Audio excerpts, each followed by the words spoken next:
Titiwo, the defense minister, when he spoke, he mentioned no name.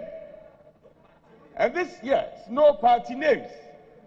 And it reminds me of a popular saying by Chinua Achebe that the majority leader often quotes. When dry bones are mentioned, old women get worried. Sit down and listen. And I'm very happy when the minority leader challenged us that we will debate this matter and the culprit will be mentioned. In fact, we are ready to debate now. If we are to look and investigate both sides of the house, you have had the opportunity to rule this country before. I can tell you, you polluted the water more than us. You polluted the water more than us. So let's get matters straight.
Say no to Ghana, say when they say yes, Ghana man Jimmy. Kabrani who say we are winning the seats in the mining areas. So the Any national chairman, and a smile say Yamra na Yenimumra Mishia, Yenimunim Kobo, then Yamafai or Mamma. You beat me in my day, Eddie Home and Kobo. Me and the dry and from me, Kokubuai. Everything be brought to me, the Deputy National Communication Officer, MINDC. Yemi away. Once they mind all kind of hanging on the young president. Concerns mostly man the friend paper. Mr. Obey on the advisor. Concerns mostly man the whole Ghana. On the advisor. Ebene concerns mostly man the whole Ghana on the organizer.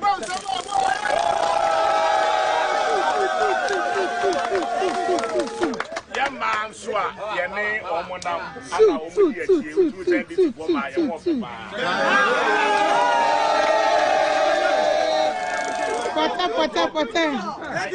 parliamentary candidate.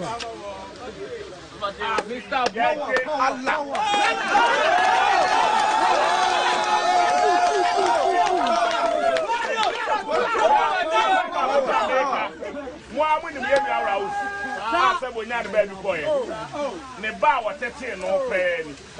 I was sick, it's only a baby not and what you were to let you off. I'm not by MP, what you have one was like my one man there. Now,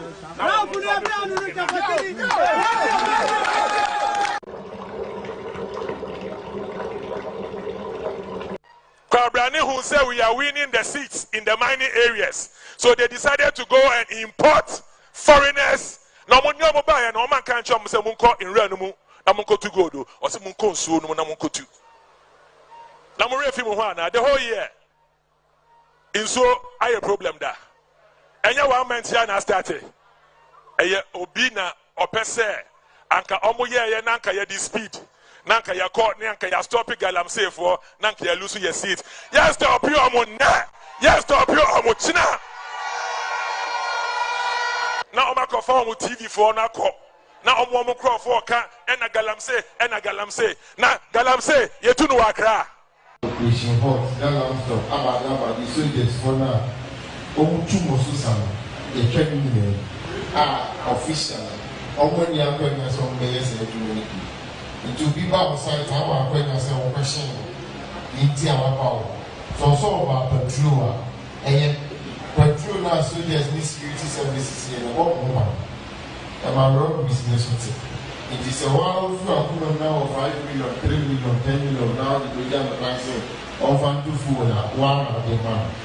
Sadly, because the police for this soldiers told you that time they office, cases are more man, you know, more money never for and in Zimbabwe, or be back patrol, as I said, when they are. So while full money, the wild person of the man, when people do wickedly, they say go to court because they know the court has become toothless. Their hands are tied. They know what is right to do, but they dare not do it. Judgment never goes forth. Those who have money, they are the ones that carry the judgment. And so even when you are being cheated and they are using that on your head, they say, go to court. You shouted, they say, go to court, stop talking. Why are they so bold? Why are the wicked saying we should go to court? Because the court is in their pockets. And the wicked, they compass the righteous everywhere. As if to say, we have told you, we are not about righteousness now. We have taken over. Whatever you know, whether it's right, keep it to yourself. We are in charge. Is anybody like Habakkuk in Nigeria? Are there preachers who understand that we are now in a terrible situation? Are there pastors who are not just concerned about their pocket and about their stomach and about their big name? Who are concerned that we are entering into a difficult time? What is the difference between the ordinary thief and a political thief? Number one, the ordinary thief steals your money, your bag, your watch, and your jewelry, isn't it? But the political thief steals your future, your career, your education, your health, and your business. Number two, the hilarious part is that the ordinary thief will choose whom to rob. But you are the one who choose the political thief to rob you. Because we choose them. We vote them. We blindly say we are not blind. Who is deceiving who? The ridiculous part of the whole issue is that we will fight to defend and protect our belongings from the ordinary thief. Is it not? But we fight each other to defend and protect the political thief. Is that not what we do? Thugs will be fighting themselves to protect those that are stealing our career, stealing our job, stealing our health, stealing our success. What a shame. This country is in serious trouble, ladies and gentlemen. We are in serious trouble. We need to rescue this country, ladies and gentlemen. The presidency has been so depraved, so muddied, so dirtied, that I tell you in all sincerity as a Ghanaian, that I feel terribly sad today as a Ghanaian. We need to rescue this country. Wallahi, inshallah. Please don't cry. We shall rescue our country.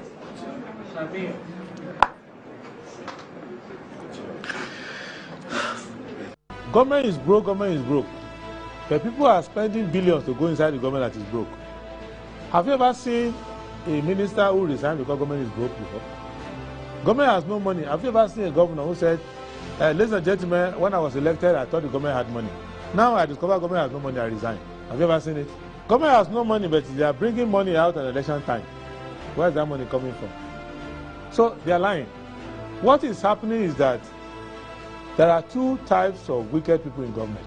Type 1, they eat current money. Any money they find in government, they will eat it. They are wicked about that one. There is type 2. Type 2, they eat current money and future money. They will say, my term will end next year. When I leave, how will I eat money? Let me borrow money now and borrow money of the future and eat it now.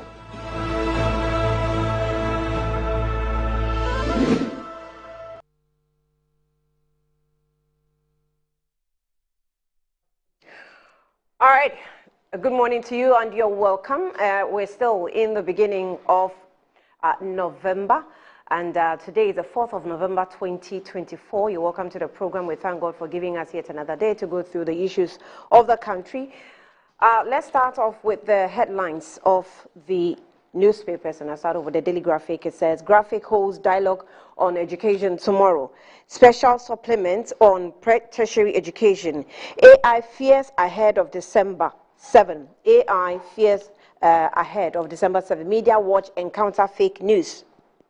Labadi Beach Hotel pays record 16.5 million Ghana cedis dividend to SNIT. First Bank Ghana. First Bank Ghana posts 36% growth in profits in third quarter. Ghanaian Times.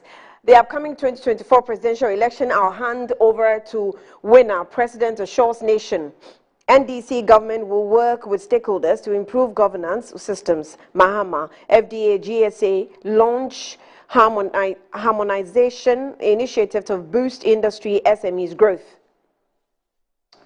Oh, we have jewelry shop attacked, sacks of cash stolen amid gunshots. Daily Guide. Adabraka robbery will get them, police. Mahama is threat to democracy. Information Minister Fatima Abubakar talking here. Vote for your future, Baumia to youth. Kozi starts a Katamanso road project. Salifo Mwakosan charged for manslaughter. Maiden Public Section Lawyers Conference, November 5. The New Crusading Guide. Baumia commits to complete Agenda 111 hospitals, creating 72,000 jobs nationwide. Alan's Afafanto Yellow Army brings Accra to a standstill as over 400,000 walk with him. Forestry Commission Passport Thugs fomenting trouble at Takwan Swayam. Gaming Commission CEO donates motorbikes to boost Eastern Regional MPP campaign. 2024 Cyber Security Awards, Akufo-Addo honored for cyber security leadership. Lance Minister advises GGSA to be active in diversification of mineral resources. The top right corner, Samia Oku supports the Kropong residents. Thank you, Samia Oku. I've seen the road to Accra, to my mother's hometown, Latte. I think if completed, it will be very nice. So, yeah, the Informer newspaper. In this issue, Adabraka robbers will face justice, police assures public. BRICS adopts Baumia's G40 to reduce dollar dominance. Vacant seats controversy. Speaker must respect Supreme Court decision. Imani Balls. Bechem Queen Mother backs Baumia, encourages him to remain resolute. Election 2024, I respect your choice, Akufo-Addo. And then we have in this issue, Adabraka robbers will face justice, police assure public. The Inquisitor. Destruction of known forest. Takwa Nswayem MCE in lies. Your future is secured under DMB's presidency. Napo to Sunyani West constituents. Richard Jakpa assaulted while on ballot printing supervision exercise. Oh, how? Dr. Michael Ejekum is dead. Rest well, sir. To Dirty Forestry Commission. To Dirty Forestry Commission. Okay, I think it is a continuation of destruction of known forest, Takwan Swayem MC in lies to Dirty Forestry Commission. Okay, the way it was arranged was a bit confusing. But scholarship grants shoots up significantly. Get fund falls. The Herald. NDC blacklists 4 companies printing 2024 ballot papers. New era for internet connectivity in Ghana with 5G launch. Highlight of NDC and MPP manifesto on ICT and communications. Nyaho Tamaklo denies accusing Baumia of weed candy use. Eric Ejay refutes anti-Muslim remarks, points to MPP dirty tricks. And then we still have the highlights of NDC and MPP manifesto and communication, see page 10. The Daily Statesman. 1 billion Ghana cedis target for private sector. Baumia outlines job creation agenda for youth. CJ assured judiciary's readiness for 2024 electoral legal cases. Hauku invest in job creation for Ekropon constituents. Amiao Okunfi rallies polling station officers for NPP victory. The Ghanaian publisher, Ursula explains 5G shared network model. Optimistic Ghanaians will be served better and cheaper. I added that one. Nana promises to hand over to winner. Baumia outlines plans to tackle youth unemployment. Professor Kofi charges MPP to secure victory for Baumia. NDP supports farmers with 1 million Ghana cedis. All right. The custodian. Mahama is bad for Ghana's democracy. Information Minister Akufo-Addo promises free, fair, peaceful 2024 polls. Baumia outlines plan to create 4 million jobs. Police chase jewelry robbers. Bobbing recalls Parliament. Daily Post, 2024 election, excess ballot papers were given to NPP in 2020.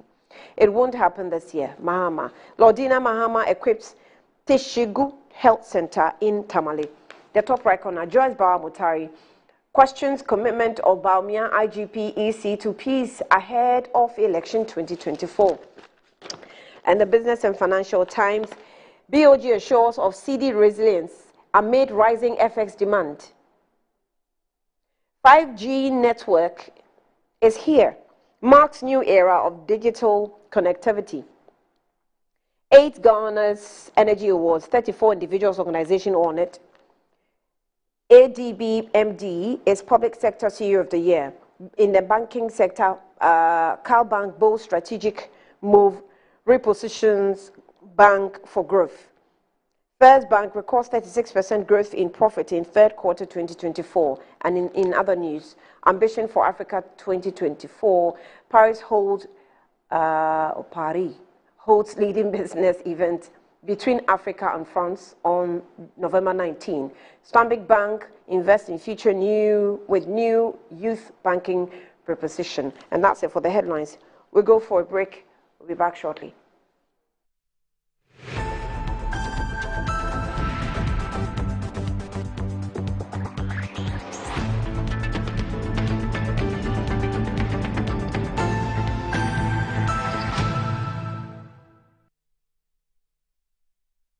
So, I got this app. It's called Ayoba. It's a chat app that helps me with beauty tips and cooking tips. A super app that feeds me music and the latest sports content. I even use it for my studies. And the good news is, I don't need to use my data bundle because I'm on MTN. Charlie, the app just did be. Ayoba, the all-in-one app that lets you chat, call, read, play, pay, and listen. Use Ayoba at no data cost on MTN. Download Ayoba now.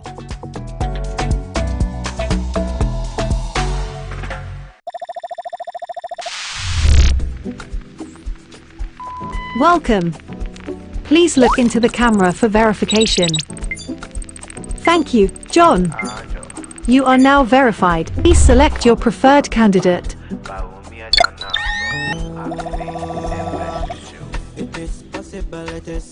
New candidate. Profile being verified. Please choose another. New candidate. Profile not ready. Please choose another. To see development options for this candidate, press yes or cancel. Will cancel free SHS. Will cancel LEAP. Will cancel health insurance. Will bring back Doomsaw. Should I continue? Press yes or cancel. Please choose another. Development options will improve free SHS, free healthcare, flat rate scheme for importers, jobs for the youth, affordable public transport with electric buses. Generally, a great choice. The only choice really. Thank you for voting number 1. Esuro. Vote number 1 on the ballot. Anti-cavity, gum protection, brighter teeth and fresh breath. I'm a fair missy way. The patch of bantama. Matias.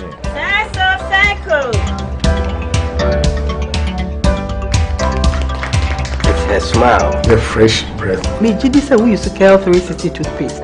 Say me kind. Cal 360 toothpaste. Gaskia, Cal 360 toothpaste. It's a gum protector. Onim jom kasan. Ile kosen. Cal 360 did the way. It's cool mint. Gives me fresh breath and your confidence booster. You will see so feeling kika when you know Cal 360 toothpaste. Happy Cal 360 toothpaste, anti-cavity, gum protection, brighter teeth and fresh breath. Cal, happy smile. This advert is FDA approved.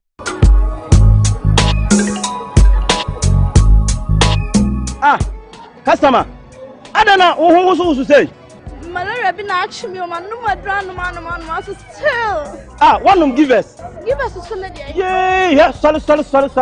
What rest of so give us here and tum down. What's over that song? But for me to give us the and tum down. Give us a balance. Me pa try the and tum down.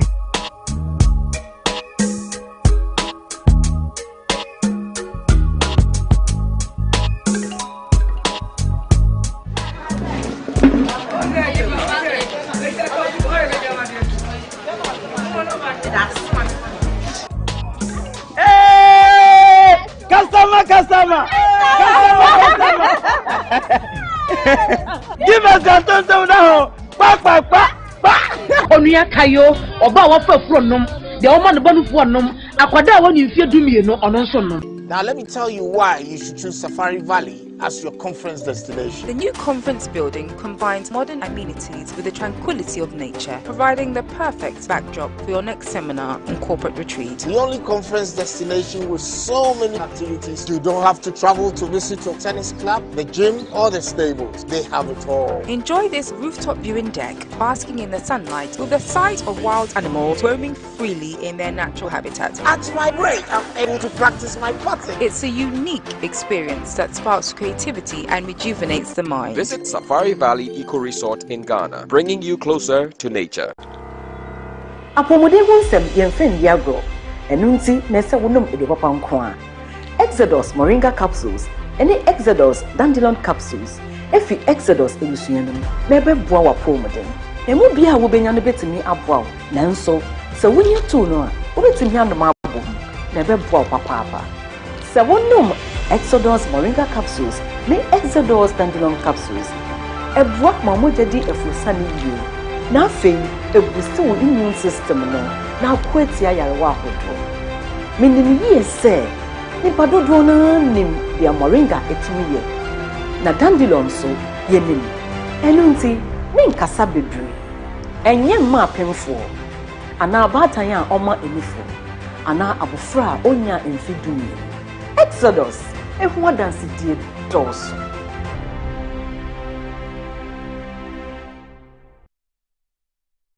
Over 5 million children have benefited from free SHS. Protect free SHS. Vote Dr. Baumia number 1 on the ballot. Presidential candidate, Nana Kwame Bediako.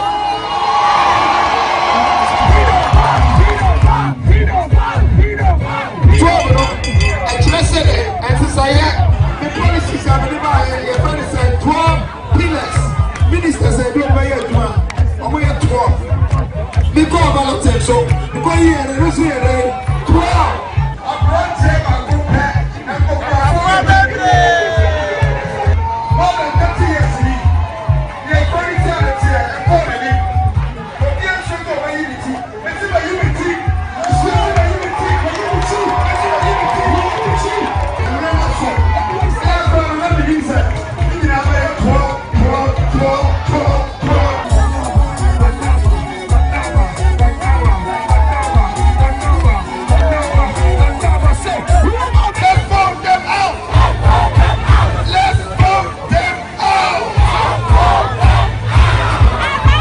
Yemre no aso. To say a maguru emre. Mitawase and Autimase. That is the kind of leadership we want. We are doing the 276 constituency tour. We are called Ghana, baby. Baby, here will be a policy tour. When you walk in the ballot room, you will see Nana Kwame Bediako, number 12. On a pet and a tree, I want it to show. On a super and we are branch here. Nakane and so Grand Kwan the Kufu.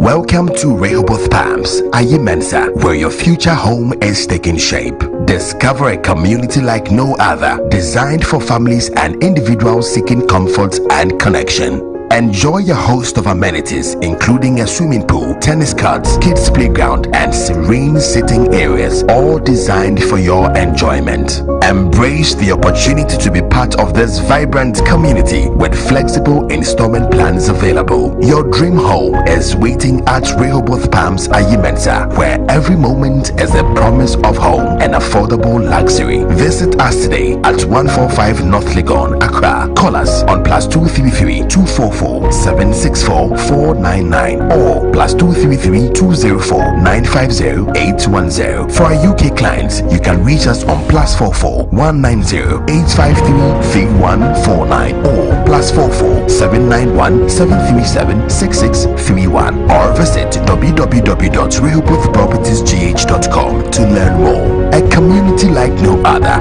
Welcome to Rehoboth Ayimensa.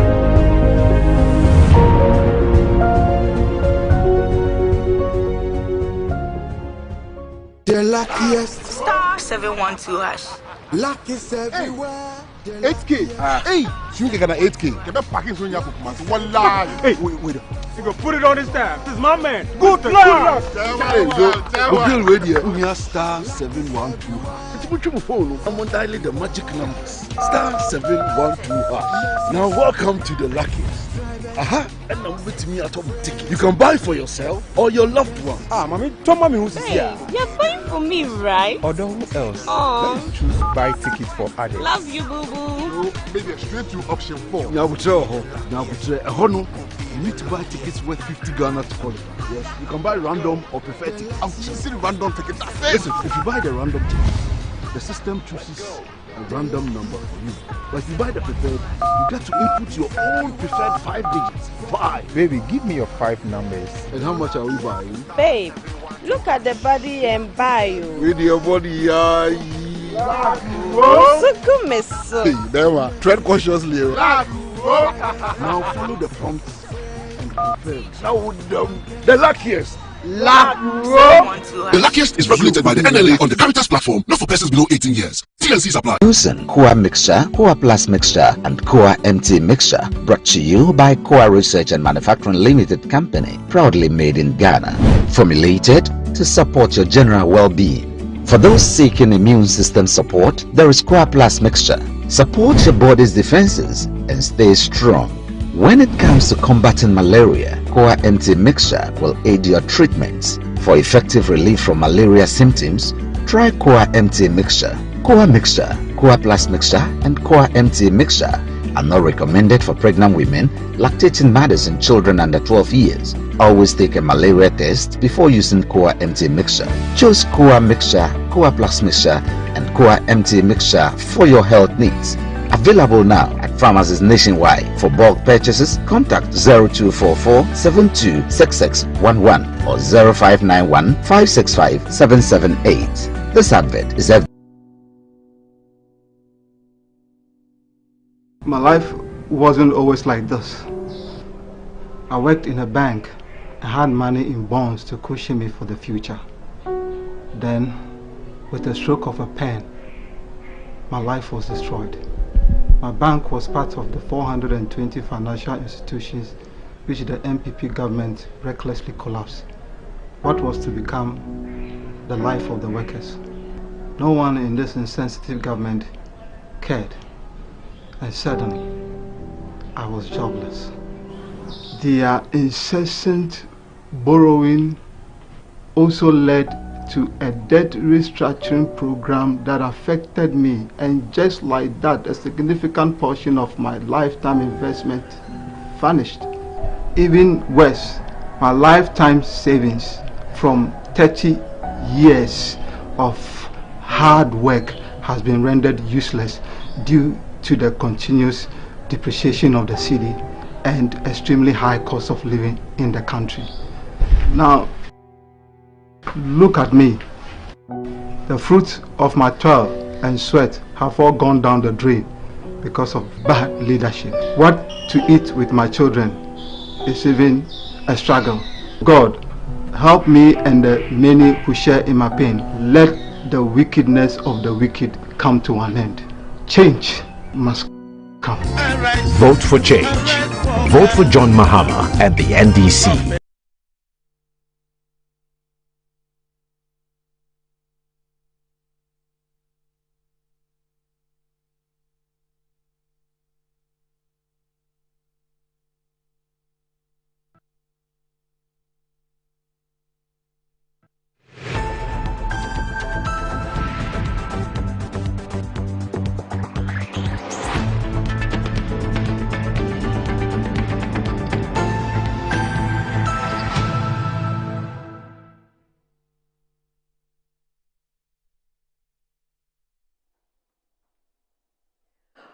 All right, you're welcome back to the program. And this morning, we're doing the program together with Dr. Ikia Mwakon, who is a member of the MPP Communications team. Doc, you're welcome. Good morning to you. Good morning. Today you came in the colors. Yes, I have to represent. It's only a few days left. We have to help Ghanaians make the best decision. Okay. Now, the other introduction, which is really not ordinary, that's because this person has been away for a year and more. For reasons best known to herself. Gabriela Tete. She is the NDC Central Regional Communications Director, and she's here with us this morning, all the way from her region. You're welcome. Good morning to you. Good morning, Annie. And thank you for coming. How are you? You're welcome. Where have you been? I've been busy. I've been combing Central Region, trying to garner votes for His Excellency John Dramani Mahama and our 23 members of our 23 parliamentary aspirants, parliamentary candidates. Actually, Oh, in the region. You're 23. We have 13 members of parliament who are going again, and then we have an additional 11 other people who are also aspiring to become members of parliament, representing the good people of the Central Region. So I've been active mostly between regions, juggling up and down, trying to do my bit as communications officer to make sure that it materializes for us. There definitely has to be a change in this country come December 7th. I'm going to make sure that there is a change. Okay. Well, talking about changes, I don't know if there's a change or, I don't know, is it a change or our true colors are coming out? I'm not sure. But just as we woke up to a morning of Bishop Salifo Amwako's son giving us such a disastrous situation which happened, and we're still dealing with the matter. Yeah, today on the Daily Guide front page, it says Salifo Amwako's son charged for manslaughter.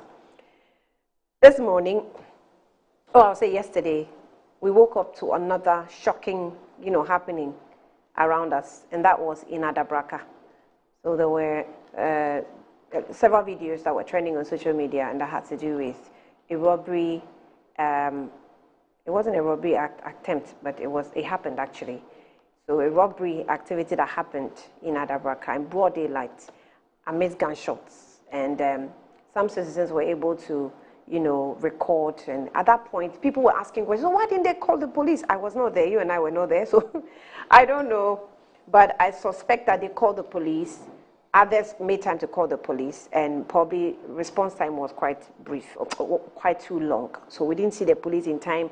At the time, people were recording the whole incident, because remember, they were packing the bags of money and then amazed gunshots, and then in the process, people were doing the recording. So at that time, I'm sure if the police were coming, they must have been on their way or something. I'm not sure. But that's what happened. But what does it tell us as a people? I'm not sure if any of you saw the video over the weekend, and I don't know how you felt. I don't know, it's scary. Is it? First impressions, it's very scary. Live gunshots, broad daylight, that shows a lot of confidence and hubris on the parts of the robbers. They didn't mind who saw, they didn't mind who was recording. And I believe the police will do the best they can to bring these people to book. What I found interesting after all of this was that the efforts that this government has put in so far into the Ghana police to enhance their activities has been paying off. Because a lot of the citizens in the neighborhood were able to make videos. That's what we saw on social media. But after the police was involved in the issue, we also saw CCTV footage from the cameras that we have on strategic points along the road that was able to capture the vehicle that was used in the robbery. So it just goes to show that when you commit to law enforcement, local law enforcement, it enhances their abilities. I'm quite confident that now, at least now, they have leads, because before, when there were no cameras, the police would have come, they would have had to rely heavily on eyewitness testimony and whatnot from the people around. But now there's actual evidence. I don't know if you saw the videos on social media of the car. Yes. The red? No, not the red car was the car that was robbed, but it was a Highlander, the older model Highlander. That color, I've never been able to, I don't know if it's tan or silver, yeah, but it was a Highlander. So the police was able to, through the cameras, track, so I'm sure they'll be able to see where they lost it. All of these things makes it easier for criminals to be able to be caught. And I'm very confident that if the police are able to bring these people in, it will serve as a deterrent to others. And, you know, as I said, all of this is due to a deliberate effort by this government to resource the police. We've increased their numbers by over 40%. We've set up emergency command centers. I'm sure the photos we saw online, I'm very confident, are from the emergency command centers that monitor the cameras, over 11,000 CCTV cameras installed. And we are committing to install a further 50,000 more cameras so that, you know, the police have eyes everywhere and everybody feels safe. It's only in the tenure of this government that we've provided the police with 3 helicopters, 933 vehicles, 4,202 motorbikes, and a lot more. You know, and I don't know if you've also seen the housing developments that we've done for them. For the police? Yes, one at Tesano, one at Kwabenya. I mean, all of these efforts, it's never enough. There's always more that you can do. But it is very obvious that when you resource the police, you give them the tools they need to do their job, you see more efficiency. In any kind of system, if you invest in it, it pays off. So, I mean, we are committed to continue to invest in the police, to recruit more, to make sure that their training is more efficient, because we've also improved a lot of that, opened more divisions in the police. They get more foreign assistance now by way of training, and then they have the machinery and equipment to also enhance their jobs. Because we can just imagine this happening and the police arriving and they are not able to track. The last photo I saw on social media tracking the vehicle was somewhere on Shiashi Link or something. So you can imagine if we are able to install the additional 50,000 cameras, we might have been able to track them to their last location. So I think today all the conversations we are going to have is going to allow Ghanaians to see that it's only one option that is available. The only option for growth and development in this country is to allow Dr. Mahmoud Bawumia, who has been the one to run the most innovative campaign, the most issues-based campaign, the campaign based devoid of insults and, you know, distractions, just straight to the point, talking to the problems that we have in Ghana.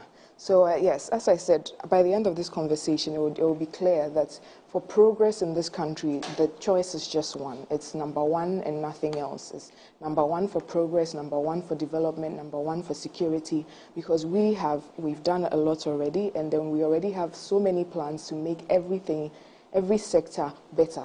You know, when it comes to security, resourcing the police is one part of it, and that is like the bottom-down approach. But if you're doing the bottom-up approach, what about the people? There's a reason why these guys did what they did. I mean, we can have all the technical reasons and meanings or suspicions that people are saying is an inside job, which I believe so. I believe so. But why do you think this is happening? We're resourcing police, yes, and they are going to combat, and it's always knee-jerk after the act. How about the people? I mean, there's never, ever, ever, ever a reason in this world to take up arms, go into another person's business, and steal. I can't even think of a more glamorous word. And at gunpoint, take what's. There's never a reason for that. There are so many people in this country that are doing things the right way.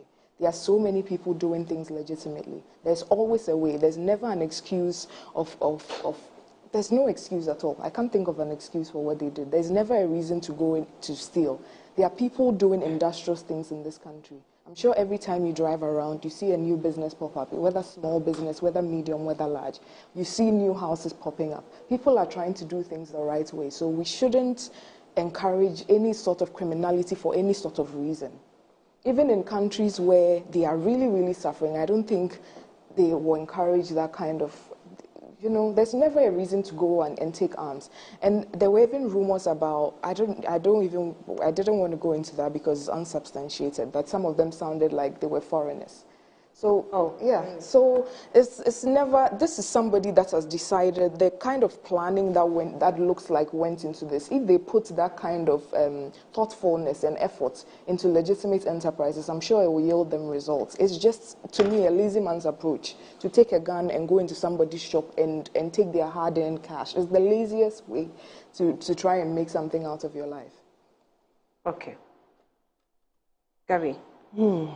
It's the laziest way to try and make something out of your life. Good morning to our viewers. Very good morning to you. Long time no see. Very good morning to our doctor here. This is my first time meeting here on a program. I think meeting her in person. So, nice meeting you. Nice meeting you. First of all, Annie, of all the videos that you have shown, I've not seen any of the CCTV footage from the cameras that have been installed on the streets. All the videos that I've seen, the police. Well, I'm not sure where I have knowledge of where the CCTV cameras are, but some are on the streets. Even this one. Yes, I am here to say this is not from the police footage. This is from the CCTV from the shop. The shop. And my brief observation on this whole thing.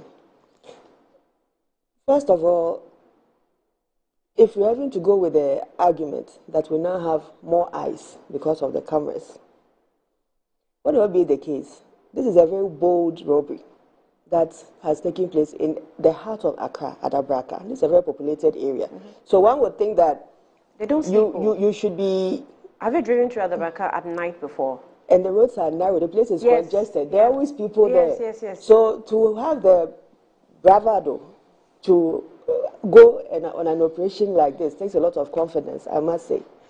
Secondly, I've taken my time to watch the footage from the time when they were loading into this red vehicle to the number of seconds it took the driver of this vehicle to make 2 stops, turn his vehicle to the left when he faced the Highlander, who then pushed him into the gutter. And then the whole action started. The police will do their job. They are going to investigate, and those who are obviously behind it, I'm sure they will be found eventually. For that one, I got my hat off to Ghana Police Service. They have some of the best investigators around. Annie, but this thing, the boldness, for me, is the crunch of the whole conversation. What makes people think that in this day and age, 2024, you can go out and commit this kind of crime? This is the first time we are seeing this kind of crime in Accra. We saw the one where what do they call it? The armor pickup was arrested. The motor riders fled an armored vehicle, shot even at the police. And later on, it was found out that the people who engaged in that robbery were themselves colleagues of the police officer. We need to do better in terms of surveillance and getting some of these things. Intel is very important. And secondly, the cameras that we've managed to invest so much into all over the country, we have to see them being more productive. Fine, you can show, I haven't seen those pictures, so that's why I was asking that I don't have it. Have you sent them to me? I'll send them to you. Okay. So I haven't seen those pictures, so I can't speak to those pictures. But when you send it and you see it, I'll be able to give an opinion on it. Annie? Mm-hmm. There's a challenge where we have so many eyes in the air now, and yet we still have these sophisticated crimes going on in very urban communities like Greater Accra. It means that the surveillance system is still weak. I don't know if it's the men who are not paying attention to the screens, or it's the case that we are not reporting these incidents on time, so that we're able to perpetuate this. I have seen in the US how the police service is able to go after criminals right after an incident. All they need is to get a report, whether it's from social media, whether it's somebody calling 911, to get a track. And they begin the immediate tracking. And everybody knows what they are looking out for. Looking for a Highlander, this color Highlander, it's on this street. And Ghana police now has managed to even build themselves to the point where they now even have motor riders called rovers, 5 on the street. They call what, rovers? Rovers. The ones using the Suzuki bikes. Okay. Not the MTTU ones, the rovers. But they even now have rovers along all kinds of locations who should be able to track some of these things and apprehend without delay. I don't know if there's been any arrest. I haven't heard of arrest. I'm seeing the pictures of the cars. I'm sure the producers will put on the screen soon, where the police have been able to identify the vehicle with some arrows and red signs. So I think when they come on the screens, you see. The roads the car was flying, I'm not sure if the police decides to trace or track them or chase them, they can do it. Because you mentioned US, and I'm thinking of US roads. But I'm talking about surveillance. Yeah. Surveillance means that once the act is perpetrated, there's a system that is able to pick immediately, and you don't allow the people to disappear. Like for 2 days, we don't have a report of what has happened in the last 48 hours. There's nothing. I have had the chance to be in the police CCTV camera room. I saw you there. Oh. And well, we are doing well. I think we're getting somewhere. It's not bad. But what I saw was good. But what they made us understand, the IGP made us understand, is that the cameras are obviously and definitely not everywhere. But we're trying to get everywhere. If we compare it to what we see in the US, even in movies, we are far behind. But we are trying. Yes, if you look at where we came from, we've come a Definitely. long way. So we're far behind, but I think we're trying. However, you mentioned something what I think we have to make use of. It's like this morning, as I mentioned, I've received an information from one of the political presidents or flag bearers. You're trying to track how he got your number. I'm trying to track how he got my number, right? He's been texting everybody. Right. So I'm thinking, if flag bearers can have my data and do this with my data, I expect that the police rather should have my data and know how to track and conduct surveillance and pick intel even before an action of this nature happens. It's not enough to say I've resourced you. It's not enough to say what are they using the resources for. So, but if you are saying that you've resourced, and this is the reality, then clearly the resourcing is not adequate. You see, it's and so you can't make the forecast that we came from some far away place and this is a better place. You know, I thought of Galamsey when you were making the point. We've had the reasons for licensing opening up now. That's because we want to capture every small scale mining under an umbrella. Even with that attempt or that effort, this is what we see. It means that whatever measures you're putting in is not yielding results. Okay, Annie, let me quickly. Are you done? She's actually not done. Okay, so finish and then I'll just note the question down. So when you make the argument that we've come from far away and this is a better situation, the crime has been committed. Thankfully, nobody was killed in the act. But this is let's not even just focus entirely on this Adabraka issue. 3 weeks ago, in Central Region, in a Gomoa East constituency, there's a road that joins Akoti Junction to Konyako. It's for those of us who are coming from inside Central Region who don't want to use the Winneba Road because maybe around Suedro area and you want to come back to Accra. It's one of the shortest routes to get to the Winneba Kasua Road. Just 3 weeks ago, there was an armed robbery incident on that road. And unfortunately, a woman was raped. That was the story that we were told, that a lady was raped.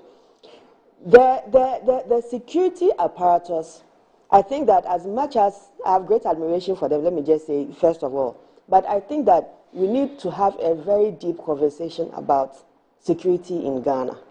Because clearly, when we boast about, oh, we've given them pickups, we've given them motorbikes, something else is missing in the equation. How do we improve communication? This should be with the DVLA. If it's a properly registered vehicle, this number plate should be with the DVLA. This number plate should be with the National Insurance Commission to be able to track this vehicle. If it's the DVLA, they are using Ghana card to do all kinds of registrations these days. You should be able to trace the owner of the vehicle, how it got into the country, who have used this vehicle, and in whose hands this vehicle is in. It's been 48 hours, and there's still no information. I hope the Ghana Police Service will update us on what exactly is going on. But there's a problem currently in Ghana with the high rate of insecurity. And I'm not talking about insecurity because based on just these incidents. I'm talking about how much we like to boast about we've equipped police with this and this and this, and yet we're still not able to deal with the petty issues that by this time you expect that Ghana Police Service and the other security agencies should be on top of. If I also extend this conversation, Annie, for a very long time, for the last 5-6 years, anytime I see the Ghana Fire Service, I feel very sad in my spirit. I mean, they are the most ill-equipped of all the state security agencies. When anybody reports a fire, and you see videos on social media about how even people whose properties are being burnt are having to confront fire officers who themselves are handicapped because a firefighter, tender machine comes to a facility to come and handle the issue. Getting access is a problem for them. Some of their water hoses are old. In some cases, they're having to douse out fire with buckets when the whole world is improving in fire management. And we expect that our government should be also on top of issues and trying to help these agencies to do better. But where does it go? And the typical LPP politician, oh, we've given them 800 vehicles. Oh, now we have 3 helicopters. What have the helicopters done? When this thing was going on, did you see any helicopter in the sky patrolling? It should have been.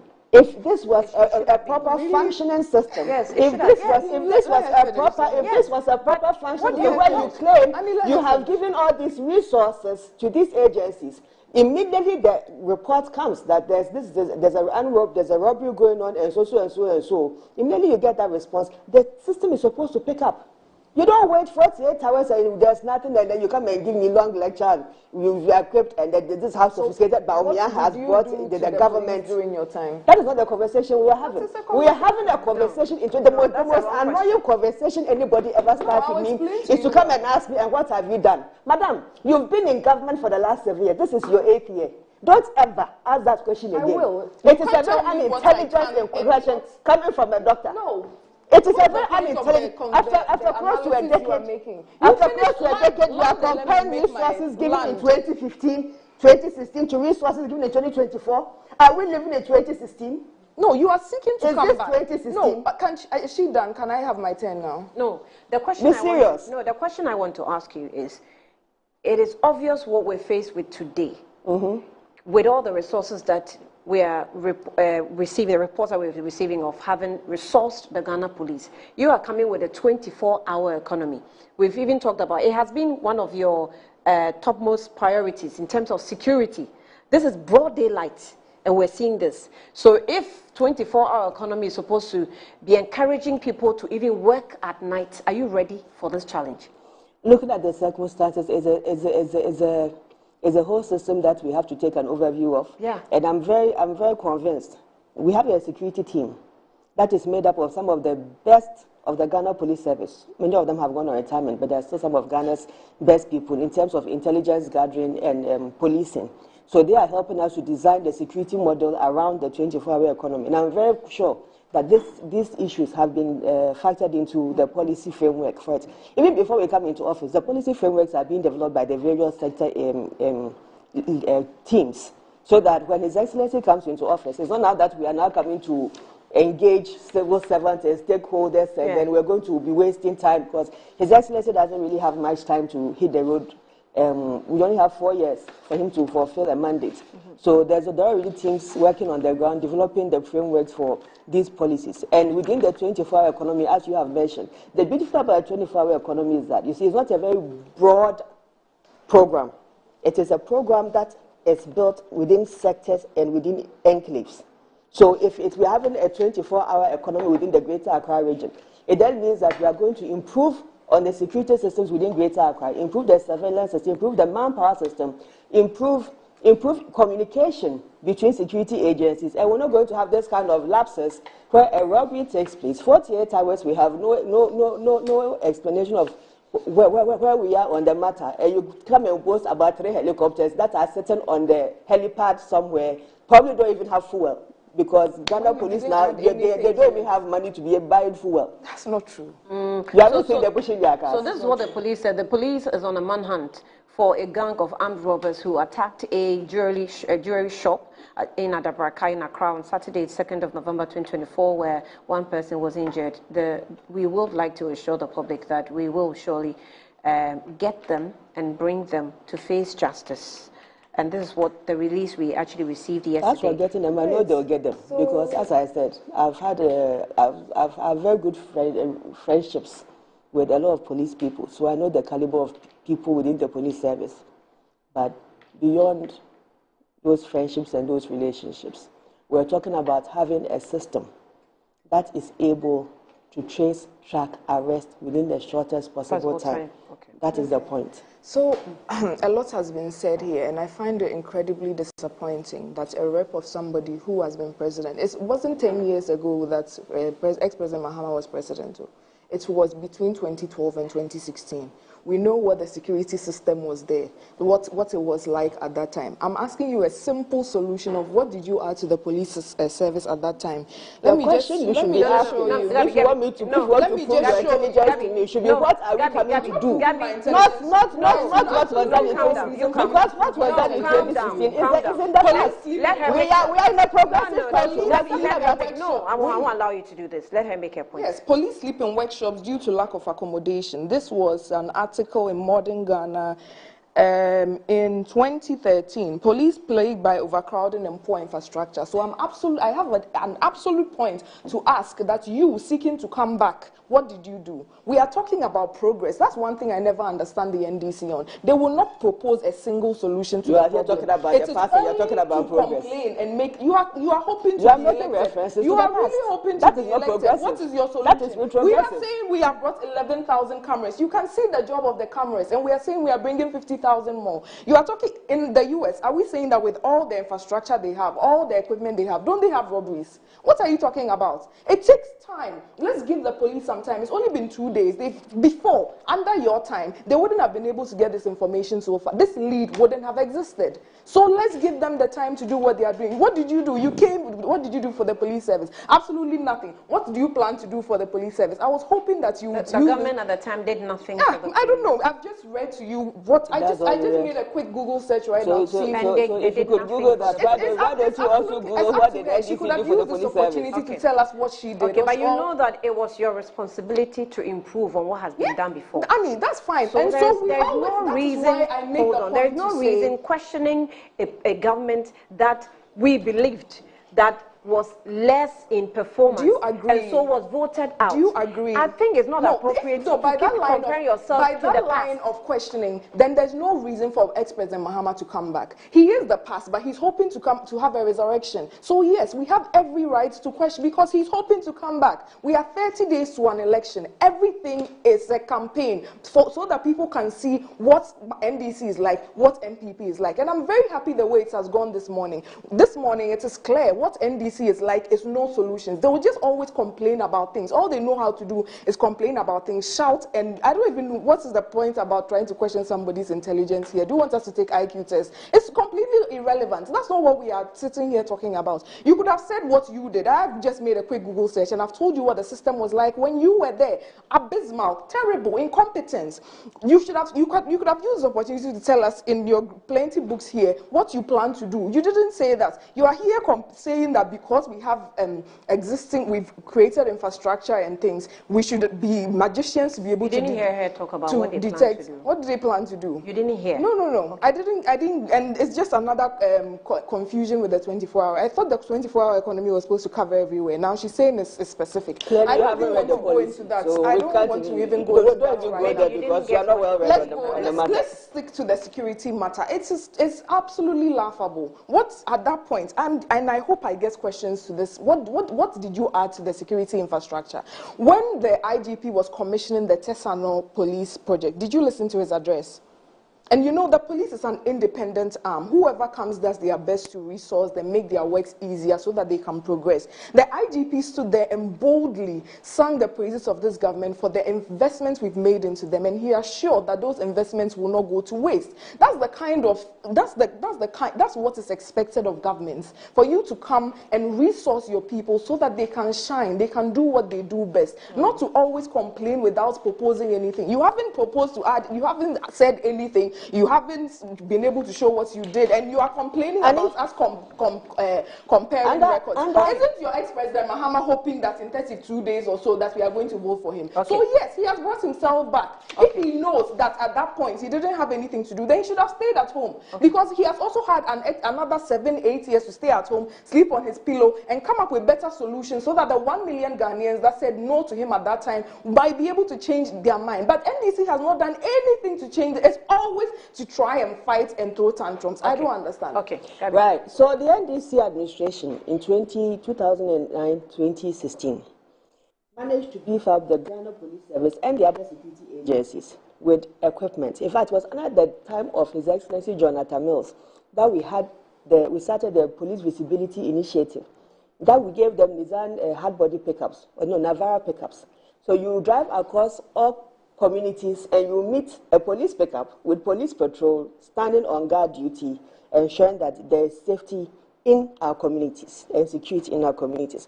It was under that the regime of His Excellency John Dramani Mahama that we started the Operation Calm Life, which also saw a partnership not just with the Ghana Police Service, but Ghana Police Service and the other security agencies patrolling to improve security within our urban areas and within the country.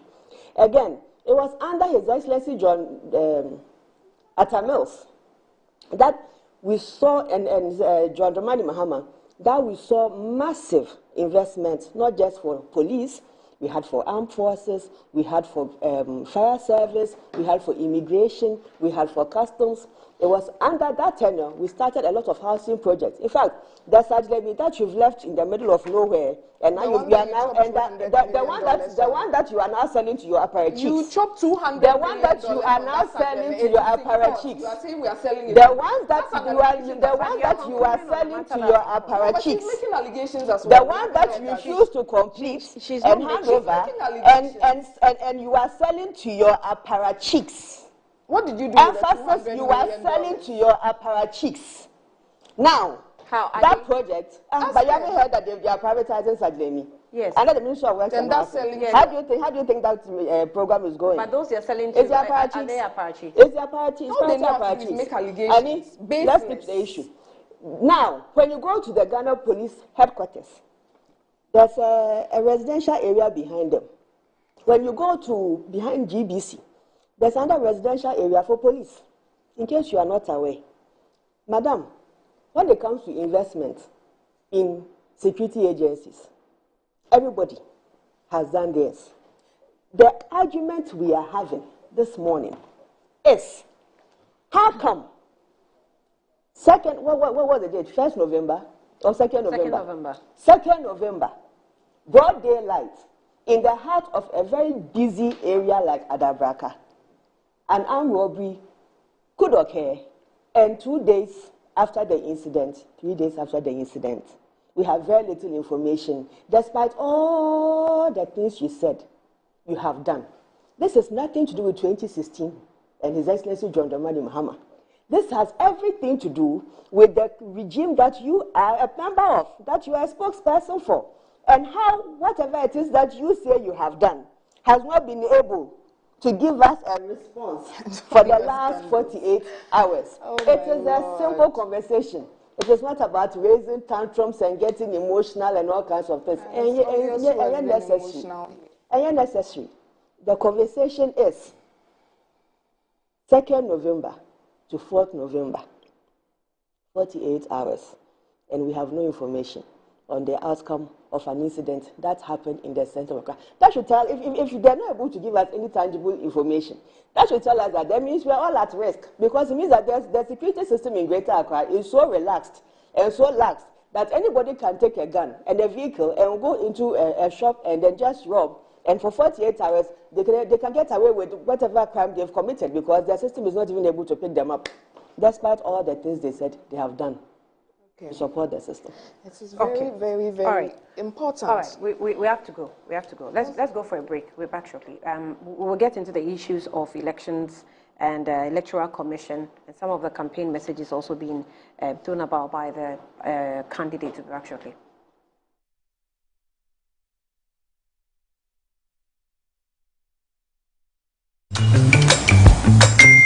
Yo, guys, can you believe Momo is 15 years in Ghana? Really? Yes, it's been 15 years of Fatumi Fon Somame. Wow. 15 years of Shami Momo. 15 years of Loyazo. 15 years of I've paid the school fees. Charlie, breaking news! Win awesome prizes in the Momo at 15 rewards promo! Guy! Just download the new My Momo app, transfer and make payment, and you could be one of the 15 people to win 15,000 cedis each, and one of the 150 people to win 1,500 cedis each. Hurry Ghana, download the new My Momo app and start getting rewarded today. Yo, you download them. Download. I stop reset. It is the Momo at 50 celebrations with MTN Momo. Pay faster, pay safer, pay easier, and just Momo it. Experience the enhanced protection of Star Motor Third Party Extra from Star Assurance, an enhanced motor third party insurance policy that provides cover for loss or damage to your vehicle's windscreens, side mirrors, back glass, and other glass components. Whether it's a crack or major damage, you can drive with the assurance that your vehicle is well protected. Our commitment to you includes affordable coverage options and a claims process that is both fast and straightforward, so you spend less time dealing with paperwork and more time on the road. Also, we have proudly partnered with Hope for Little Lives, an organization dedicated to supporting children in need. By choosing Star Motor Third Party Extra, you're protecting your vehicle and making a positive impact. Every policy you buy helps bring joy and support to children in underserved communities. Reach out to us now on our toll-free numbers 0800-177-177 or 0302-245-906 to sign up. Let us help you drive with peace of mind and purpose. Star Motor Third Party Extra. Drive with confidence, give back with heart. Star Assurance, your solid partner. Abraham Oje Cheso, more from Tuna Manfi. Mammy from the PPR, one man, I saw in the autumn. Papa sometimes miss the scampo so nippy. Macatama and the child so nippy. Teach them of Bobia Sana. If you grab pad and a native pampoyade in your beauty, more than 4. I'm a singing penny. Until me will get a scene and I made you ready to me. Yeah, maybe I could say you man, I'd make a day. Until you were from Tinuma Okada, I could father day, free as a chest and back. I'm ready, Madame. Sumo to my death, my best says, Nama, but you school. It's my bag. Now, sometimes you prefer wishes I did the school, but I am a dick. Maybe sometimes most of the mamma ready tea. I feel to me, baby, to me, I should go school. You're just go for simple. My Gary sugar now, Miranadi, put your did even be at Albert school. Now, a table to school for circle. I'm the Biamaka father one bar, there, obey president, and a dollar free assessment, not agility. None of me, I could pardon no bad or both were here. You can't cut to walk, see, mamma, and each other up a penny. While my hair saw, yeah, what papa crying, there will be out my new so. Your quiet see school. Neighbor, yeah, cash at the young day. Young good day, my sitter. Your book, yes, see our woman. Protect free SHS. Vote Dr. Baumia, number 1 on the ballot. Look around. Home also need a makeover. Mine clearly does.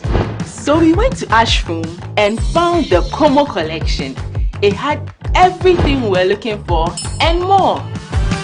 Merchant furniture for the entire home, designed with you in mind. Where's Como collection? Dressing up is just a breeze. Always ready with a perfect accessory. A magic dressing mirror.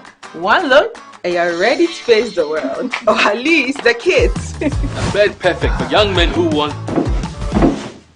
a table that turns into a treasure chest.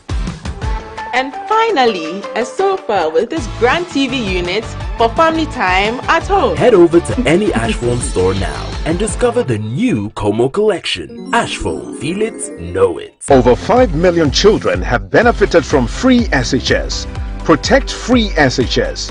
Vote Dr. Baumia, number 1 on the ballot.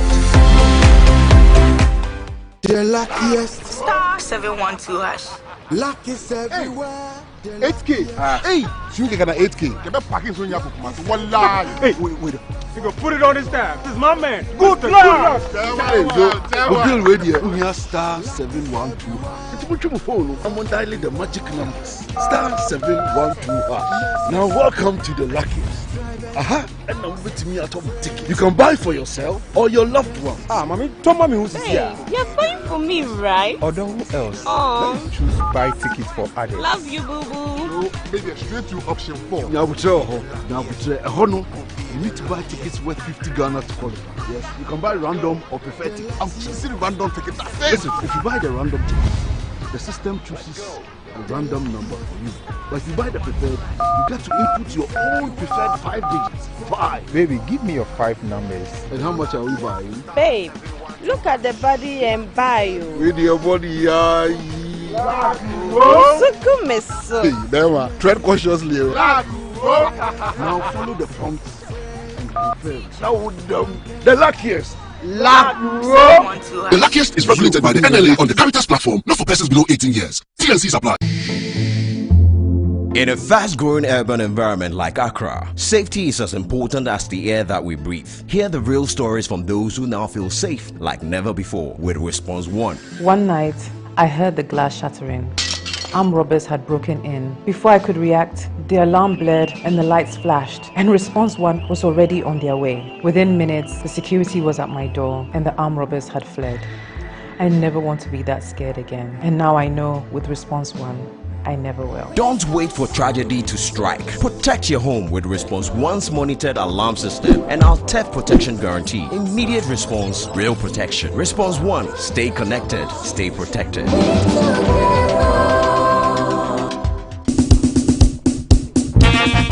Boy, I know I went no more water. Because I'm going to pay you now. But my baby, be show in Changa cry, and yes, I'm coffee na mommy hunya. Na bembe bukra o. Boy.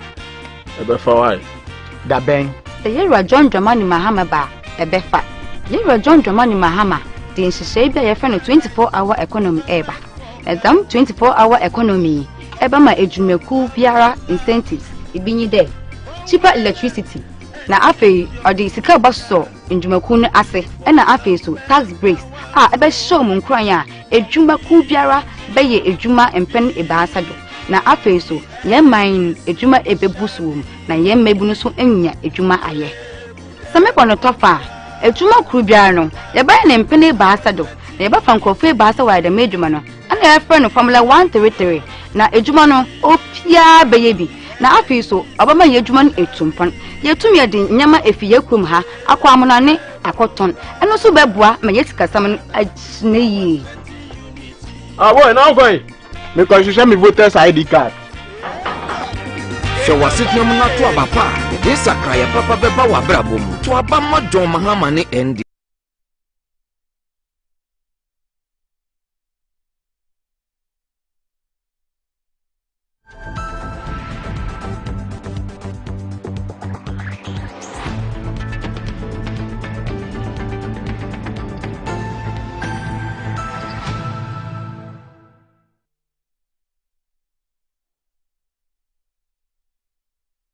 Welcome back. Now, let me just let you know that MTN is reminding you of 15 years of ease and safety and convenience operating with you. MTN is rewarding you with amazing cash prices just to say thank you. So send to an MTN Momo user or make payments to an MTN merchant at no cost whatsoever, only on MTN. So go and download the My Momo on App Store or Play Store and enjoy this. Just Momo it everywhere you go. Terms and conditions apply. And also, Kel 360 toothpaste is still available on the market, approved by the Food and Drugs Authority.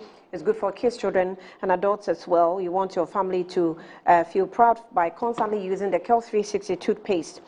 And is also a product from Samara Company Limited, producers of Sasso, and available in all supermarkets, malls, and provision shops across the country.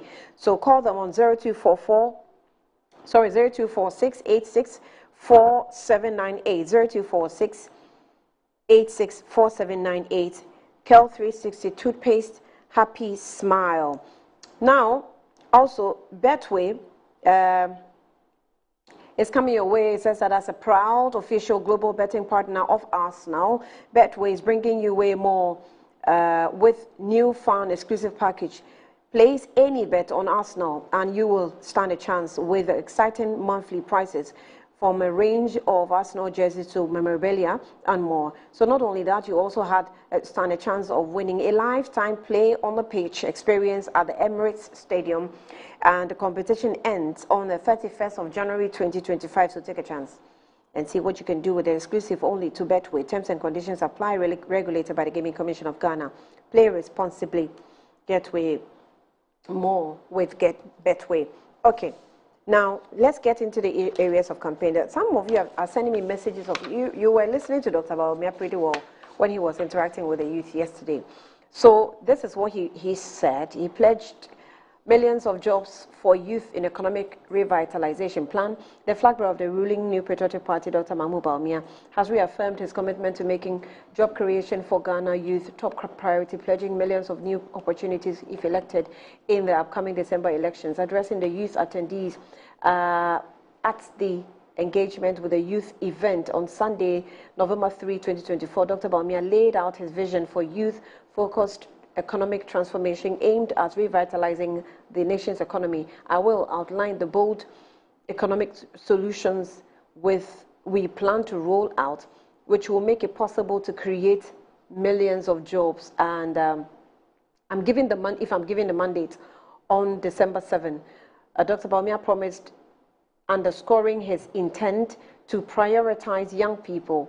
He continued that I have chosen his occasion to remind you that the young people of the commitment made a year ago to make you my #1 priority. Dr. Baumia outlined a plan to launch a range of business-friendly policies by January 2025, geared towards boosting Ghana's economic recovery and increasing sector-wide growth and ensuring sustainable job creation. My commitment is to transform Ghana to build on the economic recovery and the economic recovery we are witnessing by introducing bold, business-friendly policy initiatives. According to the NPP flag bearer, these policies are designed to stimulate significant economic activities. He emphasized that the policies will not only create jobs, but will also foster innovation, entrepreneurship, and sustainable development, representing young Ghanaians with unprecedented opportunities. But in another report, he said that we've created 2.6 million jobs, more than any previous government. Dr. Baumia, the presidential candidate of the New Patriotic Party, has highlighted Akufo-Addo's government's achievement in job creation, claiming that they have outperformed previous administrations. So Dr. Baumia cited data from the Social Security and National Insurance Trust, SNIT, and other sources indicating that the government has created approximately 2.6 million jobs, with 1.4 million in the private sector and 1.2 million in the public sector. He emphasized that this achievement reflects the government's commitment to strengthen Ghana's economy and expanding opportunity for its citizens. All right.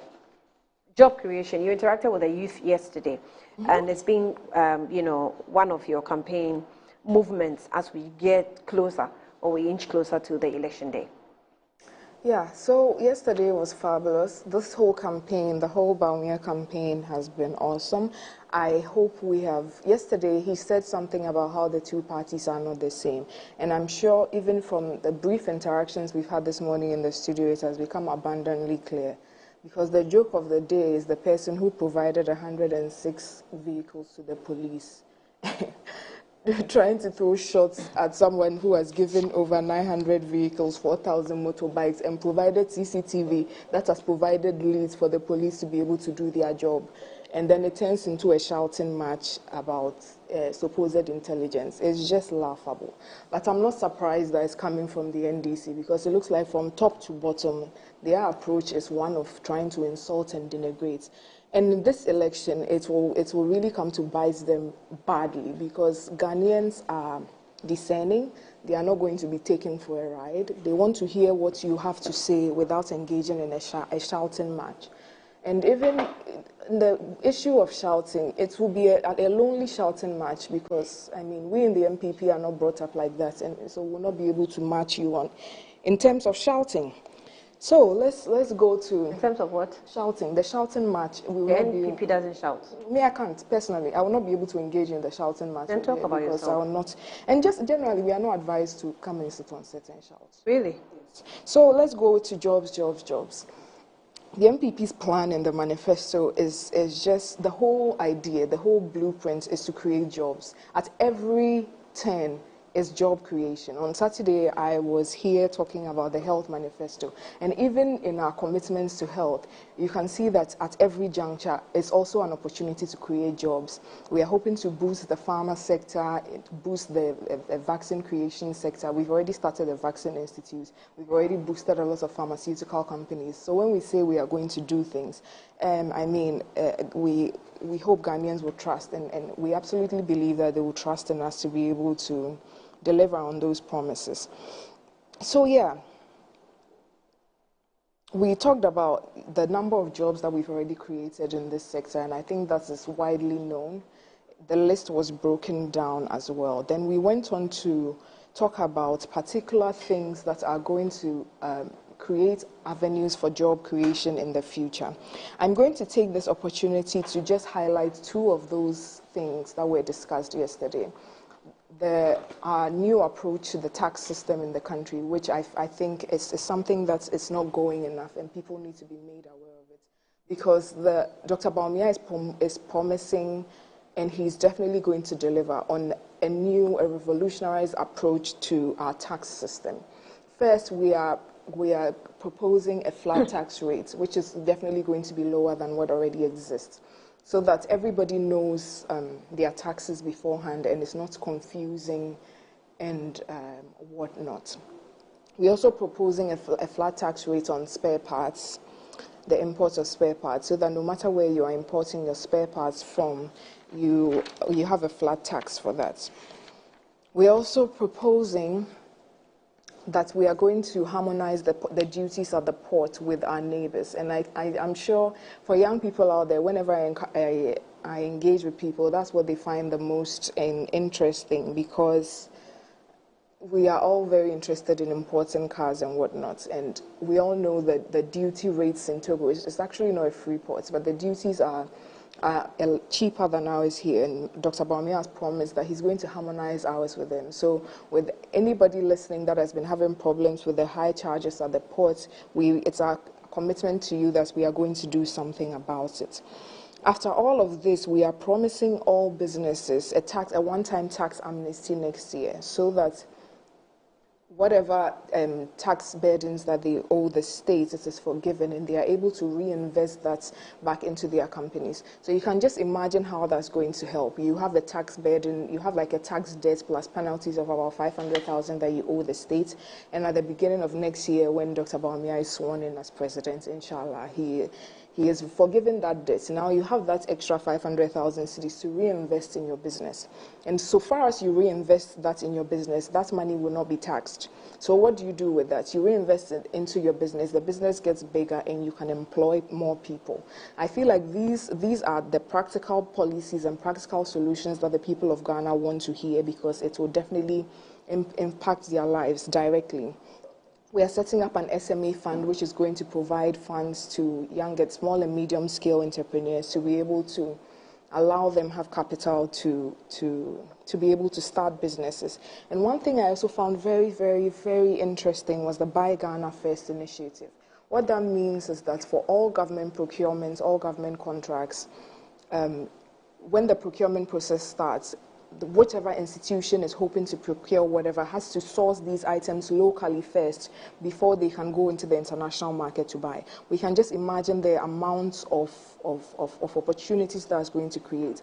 These are the kinds of, that's the way of thinking, the kinds of solutions that the people of Ghana are hoping to hear from us. Because if it's Buy Ghana First, even soap and toothpick, I've noticed that sometimes even something as simple as toothpicks are imported into this country. So you can imagine if now it's a deliberate government policy that we are going to buy everything locally first. A lot of indigenous people are going to spring up. When they spring up, they can then go to the SME bank. If it's digital, they can go into the fintech fund for funds, and then they are going to now have a feasible tax system where they are not paying too much tax. Another very important thing with the issue of tax is our plan to only tax profits that are going to be distributed. So if you make profits at the end of the year and you are investing that profit back into your business, we are not going to tax that. You can imagine how all of this is going to impact the business, the small and medium scale business sector of the country. We also definitely, I'm sure that people have already heard, abolishing the e-levy and the betting tax, so that youth of the country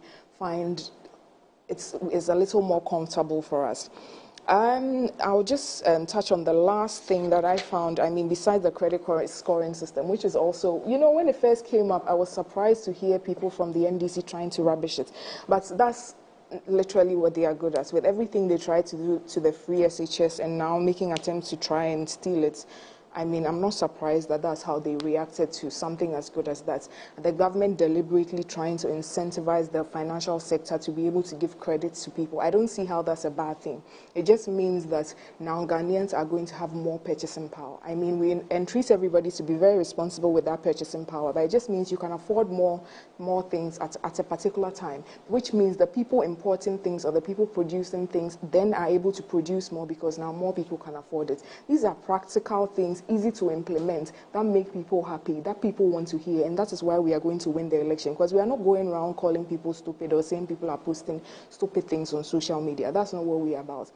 We are going straight to the heart of the problem and telling you what we are going to do to make these things better.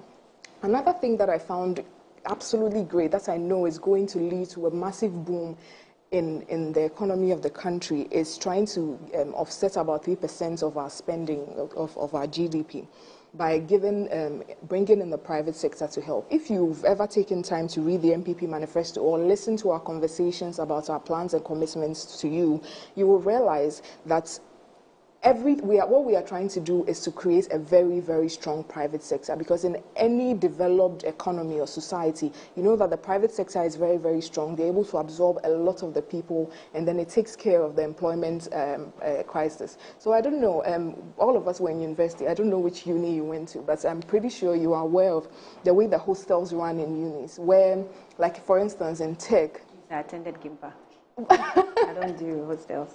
Okay, so like for instance, those Tech Lego, and I'm sure even Gimpa, they do have some hostels. My mother went to Gimpa, so she was. She was now was she on campus? We don't deal with halls and. Not a hall, but I think there was a hostel somewhere there. I mean, they have hostels, yes, but not halls. It's not like the traditional universities. Yeah, so even in Tech, like Georgia, all those other hostels, the way it's run is the university gives you the land, you build on it, make your money, and then after a set period of time, the infrastructure reverts to the university. That's a laudable policy that has been done by the universities all over the country, and so it's something that we are adopting. So if we want schools built, we are going to engage the private sector to build these schools, and then if it's something that is commercial, they charge for a particular period of time and it reverts to the government. If it's a property that is not commercial, we pay them a lease. So you can imagine how this is going to reduce the spending burden on the government and create room for fiscal responsibility. If you add that we are backing the city with gold and every other thing we are talking about, you can see how we are trying to put the economy of Ghana and the development of Ghana in a forward march with clear articulated policies. It's not any confusion about Ikoko or about watching in the night or about going out at 2 a.m. to go and cash money for your girlfriend. This is clear, well thought out, and every single sector connects. On Saturday, I was talking to your rep when I was discussing the health manifesto about our plan to increase the infrastructure in the health sector. I know we talk about these dialysis issues a lot, and one of the key plans, and to me, what makes this great is how easy to implement some of these things are. So we are saying, okay, Agenda 111, we are building about 7 new regional hospitals. It's not everything that the government can do at a time because it's going to be a huge financial burden. And as we all know, as the NDC always drum into our head, we don't have too much money in this country, but we have private people that are doing well that will be able to invest. So a private person... NDC drums that... Oh, please, all I hear all the time is we don't have money. And funny enough, I saw an analysis on their manifesto, and their manifesto requires way more money to implement than ours. So I don't understand what's going on. But let me get to my point before I forget what I was talking about. Yeah, so what we are saying is that at that point, we need a CT scan, MRI. And funny enough, these things, some are already happening and it's working great. We need dialysis machines. So a private person comes in, brings in 5 dialysis machines, puts it in a regional hospital, and is charging patients so that we get that system running efficiently and as quickly as possible. And what the government is doing is that what the private sector would have had to share with government in terms of the profit share, we reduce our cut significantly so that it can subsidize the price. You can imagine with this kind of thinking and with this policy, the kind of infrastructural boom we are going to have the kind of capacity that we are going to be building for the private sector. So in terms of jobs, in 2022, we had the employment minister, Ignatius Bafuewa, telling us that we have created 5 million jobs. 5 million jobs? 5 million jobs. I didn't hear that. And it's all over the place. If you Google, you find it. In September 2022, Dr. Baumia said we have created 2.1 million jobs. Deputy Minister Rekubobe also reported in September 2022 that we've created 5.3 million jobs. Can you come again with that? Deputy Minister, what's his name? Bright Rekubobe, also reported in September 2022 that we've created 5.3 million jobs. Today, Dr. Baumia says we've created, it says Dr. Baumia cited data from Social Security, and I'm trying to find a Social Security video of the boss also indicating the number of jobs we've created. Cited from Social Security and National Insurance Trust and other sources, indicating that the government has created approximately 2.6 million jobs. All these figures are different. I know Fact Check Ghana, if you go to Fact Check Ghana, they will also tell you all the fact checks and the data that we're giving are false. Okay, so I've not been able to read the How many Fact Check jobs Ghana. have we created? We have. And what is the breakdown in the sectors and the impact it has made? Okay. So I can't speak to all the other figures. I don't know where they gathered their information from, but the official account of the campaign is 2.8 million jobs as 2.8? 2.6. What 2.6. Yes. What was so we should take it as a final figure. Yes, take that as final the answer. Yes, 2.6. final figure coming from the flag. Yeah, that is it. I don't know where the other people I want I don't know where the other people got their figures from. The other people. No, see, Minister Deputy Minister, it is possible. Vice President, we are talking about direct jobs we have created through our initiatives. Definitely, there are private people in the country that might be creating jobs their own way, which I'm not privy to, so I can't speak to. What I am going to speak to is the jobs we have created. Yes, the ones you've created. Where are they? 50,000 areas. Yes, 50,000 jobs in security, 200,000 jobs in the industrial sector, to the factories that have been opened through 1D, 1F. 200,000 in the industrialization. Yes. 150,000 service sector jobs, 150 through YEA, 100,000 through SME. We've embarked on a massive construction boom where we've constructed over 12,000 kilometers of roads, plus all the buildings that we are doing, the Tesano, Kwabenya, a lot of construction that has gone on, the judges. When you look at what has happened in the past 8 years, it is clear infrastructural development has been on an up and up. And through that sector, we've also employed over 60,000 workers. Even the ambulance service coming to health, even health, just the health sector is over 100,000. Even this year, 15,000 nurses.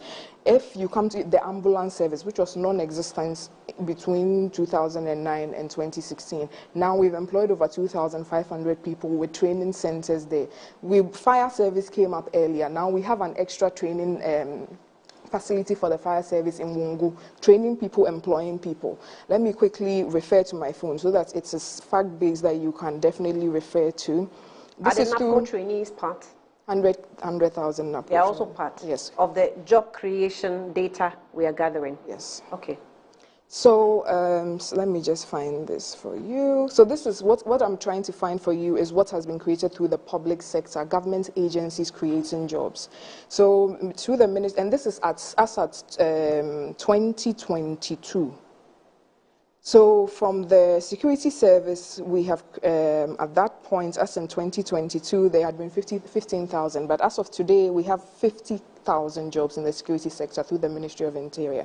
This data is between 2017 and 2020. So I'll find you the updated one and send it to you. So it will not, obviously, from the current 2.6, some would have been added, but this just gives you an overview. So Ministry of Works and Housing has employed, Ministry of Lands and Natural Resources, National Regional Reorganization and Development, Aviation, Transport, Trade and Industry, Sanitation. All of these sectors have...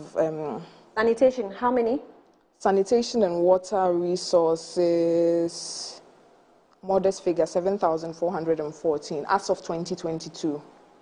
And they were put in which areas? Which ministry? So, yes, if that's the ministry employ them. If you want me to give you more details, you would have to let me come back so that I'm giving you facts. We're always talking about quantity and we're not talking about quality.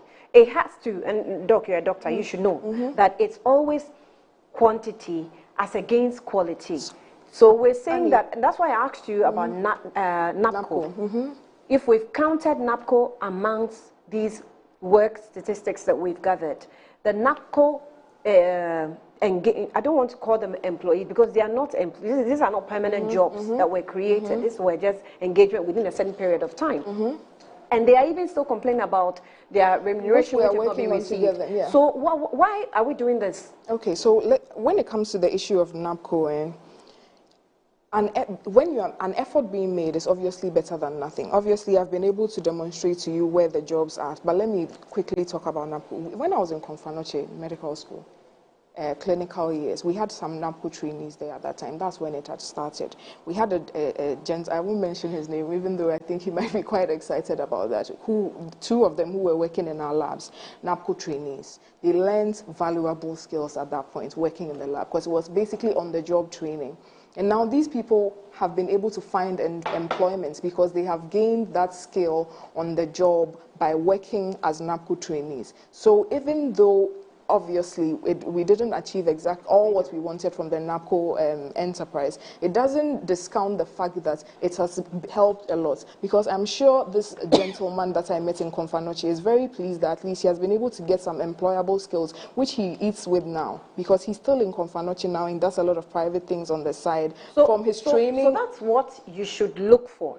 These NAPCO engagements we had with these youth, how many of them have been able to benefit permanently? We can definitely look into that. And so that we just don't lump it all together and tell me 100,000. NABCO is just 100,000 of the 2.8, which I've said. I've told you categorically, because paramedics, and you see, when we came into power, we had 50 semi-functioning ambulances. So I don't even know at every point in time how many were able to be deployed. There was the sector of paramedics, you know, it was virtually non-existent. Now we've set up schools, we are training some of them almost every year. People are coming out, 2,500. Okay. We have to understand that development is a stepwise approach. What we need to be able to do as Ghanaians is to be able to see that right now, one government has obviously made a better commitment to these things. And so Dr. Bawumia's wide vision, I spoke plenty going on about a lot of the policies, and all of these things are avenues for job creation. Okay. So based on everything we've done, if we are allowed to build on it, obviously the quality of jobs will also improve. And yesterday, Dr. Bawumia answered that question when it got to the question and answers bits, because something like this came up. We are also hoping to create more quality jobs, which we will do. Okay, let's go for the video I was talking about when the SNP boss actually, you know, also gave us the statistics about the jobs created. I think we have that video. That's the former SNP boss. So let's have that in. We had only had about 14,000 people enrolled on the SNP the scheme as self-employed persons. Today we have about 71,000 people enrolled on the SNP scheme as self-employed persons. A few moments later. SNP launched a self-employed enrollment drive, SEED, an initiative which seeks to improve coverage and increase the contributor base of the SNP scheme. Since the launch of the SNEED initiative, some 600,000 self-employed persons have been enrolled onto the program and now have some form of social security cover. Effective 1st January 2024, all pensioners on the SNP pension payroll as of 31st December 2023 have had their monthly pensions increased by 15%. We had only had about 14,000 people enrolled on the SNP the scheme as self-employed persons. Today we have about 71,000 people enrolled on the SNP scheme as self-employed persons.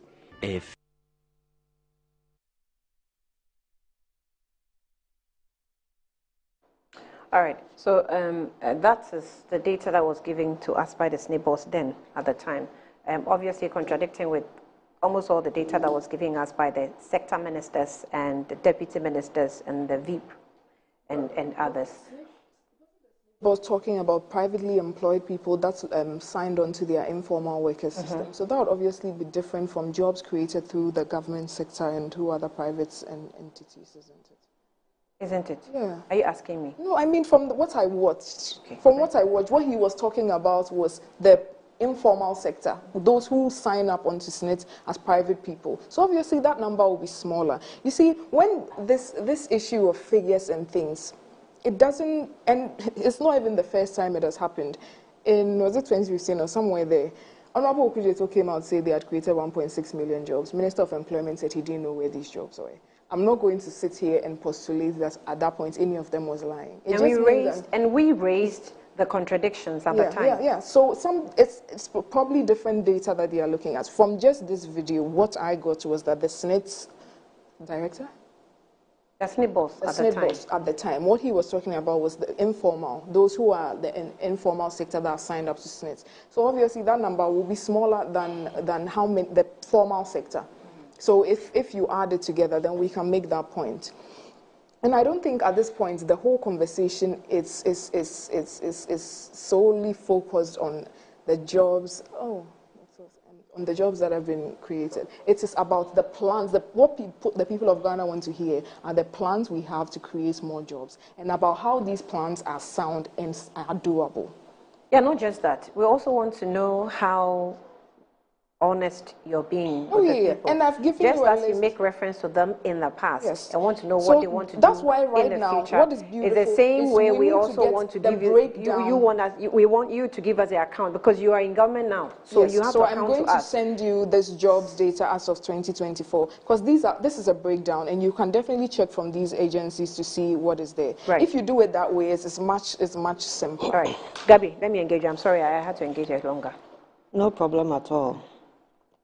Annie, this current NPP administration has proven itself to be the most deceitful government this country has ever experienced in the Fourth Republic, and in fact, in the history of this country.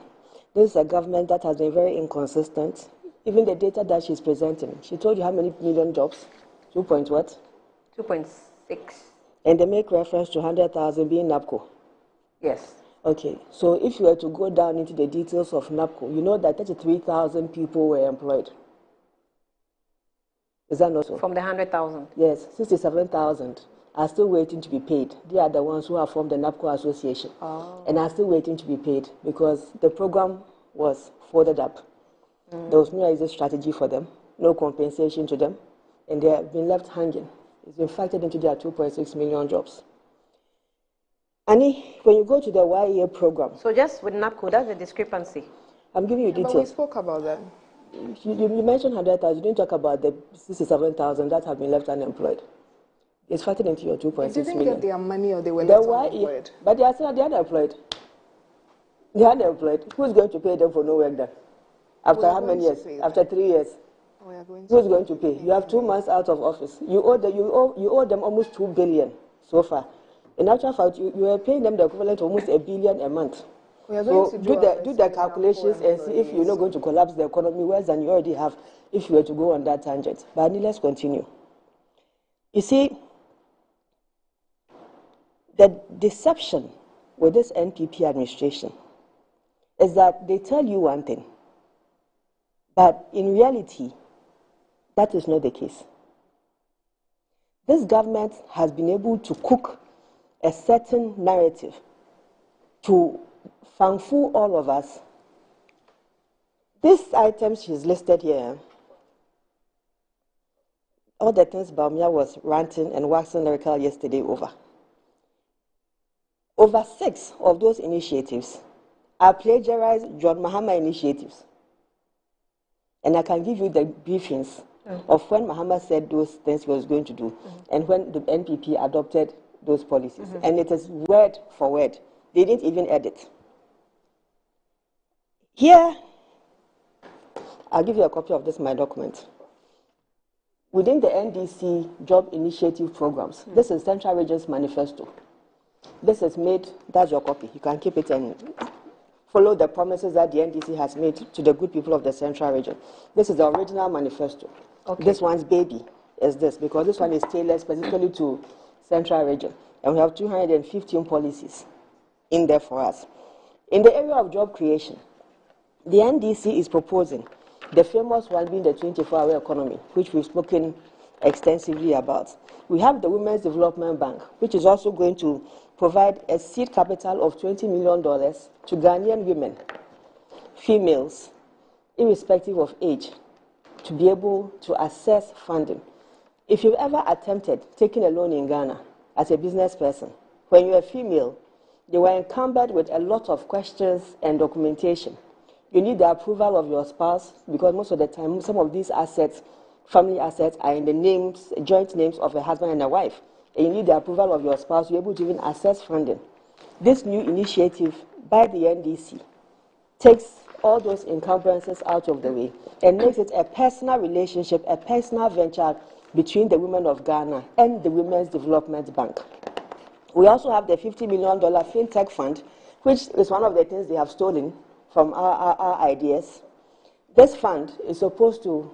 But they didn't call it FinTech. It is called FinTech Fund. FinTech Fund. It is called You have a FinTech Fund. And you have $100 million. We have $50 million FinTech We launched Fund. We announced it. But our flag bearer spoke about it before you launched your manifesto. That is why I said a lot of the things that they are talking about are actually plagiarized. That's not true. It is very true. And if you want, I can send you the shots of the newspapers that carry those stories. We have the National Apprenticeship Program, which also seeks to empower young people with technical and vocational skills. When you come to rural Ghana, and my region is predominantly a rural region, so for us, those ambitious policy proposals, I'm not happy to say this, but we haven't matured to some of those big ticket proposals yet. We are still basic with coastline issues, farming issues, agriculture issues, and stuff. So for the central region, for the central region, the proposal that the NDC has made to us and to the good people of the central region is that we have these skills initiative programs that are supposed to encourage our young people to get employable technical and vocational skills that can make them self-employed. Entrepreneurship. Entrepreneurship, but it's not just being just entrepreneurs, because you can learn the skill and still go and support somebody's business. Okay.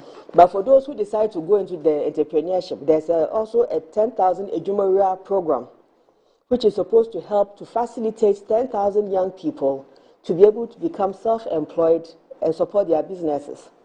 This National Apprenticeship Program, when you complete the program and you adopt the Ejumariya program, mind you, when we were in office and we started the Youth Enterprise Support Program, we had 50 million there to support young people who were also taking this seminar path. So this time around, we are equipping 10,000 young people with the same solutions to be able to build themselves up and become entrepreneurs and business people. We have the digital job program, which includes the 1 million coders, which the NPP has also stolen.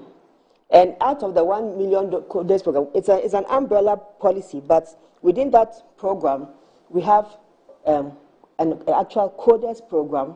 We have software engineering. You had programming. coders program in I think 2016 or 2020 manifesto. Yes. One of them. Yes. You had a coders. But currently, being able to code is a technical skill that is mandatory to a lot of organizations. So you always... I sitting here personally, I've taught myself coding. I can actually build a whole website if I want to do it. I've done it before a couple of times from some ventures that I've been associated with.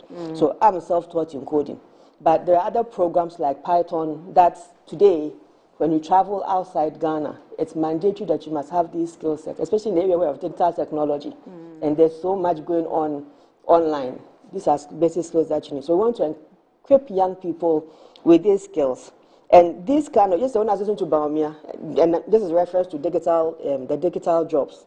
I was listening to Baumia and he was making references to the likes of Apple and Google and Microsoft and the likes. Annie, not to digress, but I'm still within the point.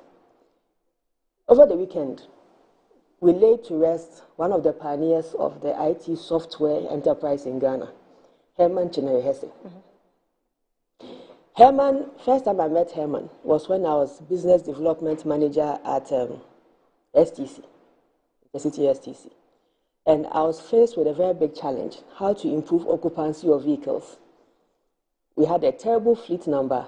Then our passengers were just leaving us in droves, and things were very tough for the bus company. And then I was looking for a solution to get people on the buses. And as much as I wasn't very IT inclined at the time, I'm talking 2010, 2011, I wasn't very IT inclined like I am today, if comparatively. And out of the blue walks in Herman into my office with a proposal that they've developed a solution to try and beef up the numbers of STC. And then he gave a design blueprint of how the whole thing would be like. So we signed an MOU, and that's how Herman became my friend. Today, as we speak, if you buy a ticket online for STC, that bus layout, that gives you an option which seats to choose from. The original architect of that design, where the concept came from, was Herman. Now, there's the reason why I've brought this into this conversation. I was listening to Baumia yesterday, making references to the likes of Google, Microsoft, and Apple. And yet, right under Baumia's nose, Herman Soft Tribe has been persecuted since 2018 when the NPP came to office. His company. That Soft Tribe were the pioneers of the public service payroll, Aketua software. Herman, at the time, prior to during Kufuor's time, the biggest challenge, one of the biggest challenges we had was corruption on the payroll and ghost workers. And this gentleman sat down and developed the system for government payroll. There was one element that needed to be activated on the payroll system. That was the audit verification, right? Some people decided that, in fact, let's give this other contract to another person. So they brought in a company. I'm not going to mention the name of the company, but that person today is sitting in cabinet in Akufo-Addo's government. This individual then managed to take hold of the entire government payroll program. I'm sure now that you know where I'm headed, because you know who I'm talking about. This individual managed to take hold of the entire government service payroll software program, and today his company manages it. Herman, another initiative of Herman, was to build the software that was running Ghana Water Company. If you recall, during the time of Mills Mahama, prior to we having the opportunity to pay our water bills by Momo and receiving text bills of what our balances were, they were always having to find us with paper water bills. And so Ghana Water Company was having huge resource challenges because they were not finding people to pay their bills. So Herman came in with the solution that let's make it easier for everybody. Let's now make it easy for people to get their bill on their phones and pay by Momo. Simple technology. He built that and it was adopted into Ghana Water Company. This same individual in Akufo-Addo's cabinet, did it yield who took positive results? Fantastic results. Who took the payroll program, also took the Ghana Water Billing Program. In fact, if you go into the news, this individual at that time was a national security. He marched national security operatives into the offices of Soft Tribe, and they took away program files. Unknown to them, those files were backed up in another country. So despite the fact that they took the physical files, the backup still remained. And those programs they used to create the software that they used in the Ghana Water Company currently. These issues are before court, and from 2017, when Baumia was vice president to date, Herman was persecuted till Herman left Ghana. This individual called Herman, you should research more about him. I know. You know who he is. In fact, he's one of the most admired IT pioneers, not just of Ghana, but of Africa. Right. His name, he's acquired legendary status. His name is on the boardroom of Google. But Baumia, in his usual rhetorics, today he sits there and speaks flamboyant speeches, says a lot of flowery things, but deep down, the reality is canker worm corruption. If he was the caliber of man that he's projecting himself to be as the flag bearer of NDP, hoping that he become president of this country, and you, whatever you take me to make sure you don't become president of Ghana, I will do for you not to become the president of Ghana, because you are too deceitful. You sat down and you make reference to Microsoft, Google, and Apple, but you couldn't protect Soft Tribe, which is an indigenous Ghanaian company who was being persecuted by somebody who was sitting right under your nose. You are a very hypocritical human being. But today, you go and stand on the podium and you rant. And you know what takes me worse about the NPP's campaign? On the podium, they've written, to lead is to solve. Take e-levy. Baumia, when we were having conversations on e-levy, Baumia was quiet. He claims, well, he wasn't in support of e-levy, but we never heard Baumia oppose e-levy. Well, but I mean, in the Peace FM studio, he indicated how he was not comfortable with prior to adopting e-levy. But when the actual debate on e-levy came, Baumia was silent. Sometimes you have to be silent because you don't support. Because you're a hypocrite. Oh. If you oppose something, you must step up and face it. And speak out. And speak out. He was quiet. And then today, when he saw how unpopular e-levy is with his government, he now turns around and says, I'll cancel e-levy. The same thing with betting tax. The EMT, of which he is the chair, proposed the betting tax. Today, he flip-flops, comes to the program and says, now I'm against betting tax. The man is just inconsistent. And if you are talking to me about qualities of a leader, where consistency is key, integrity is key. As a leader, I should be able to read you and know and get in my mind that, you know what, this is credibility standing there. And Baumia lacks it. I don't care how much you powder him. I don't care how much you sugarcoat his words. I don't care which Kempaluta songs you even follow and rap him and force that is fake ass dancing with. It is still clear that the man lacks credibility. Language. Very well. he still lacks credibility. It's an adjective. Annie, in this proposal, she made reference to this thing that the NPP is making mockery of. When I hear there are people on social media make mockery of that program, for somebody who comes from a rural region, predominantly, I feel very offended. A program that is encouraging people to go into poultry production, and the government is saying, His Excellency John Dramani Mahama is saying, that we are going to support you with battery cages, we're going to support you with broilers, chicks, so that you can start in Nkokonkete, which is supposed to help us, when you look at the aggregate of the program, which is supposed to help us cut down on poultry importation. And these shallow-minded NPP people are sitting there making mockery of Nkokonkete. We want digitization.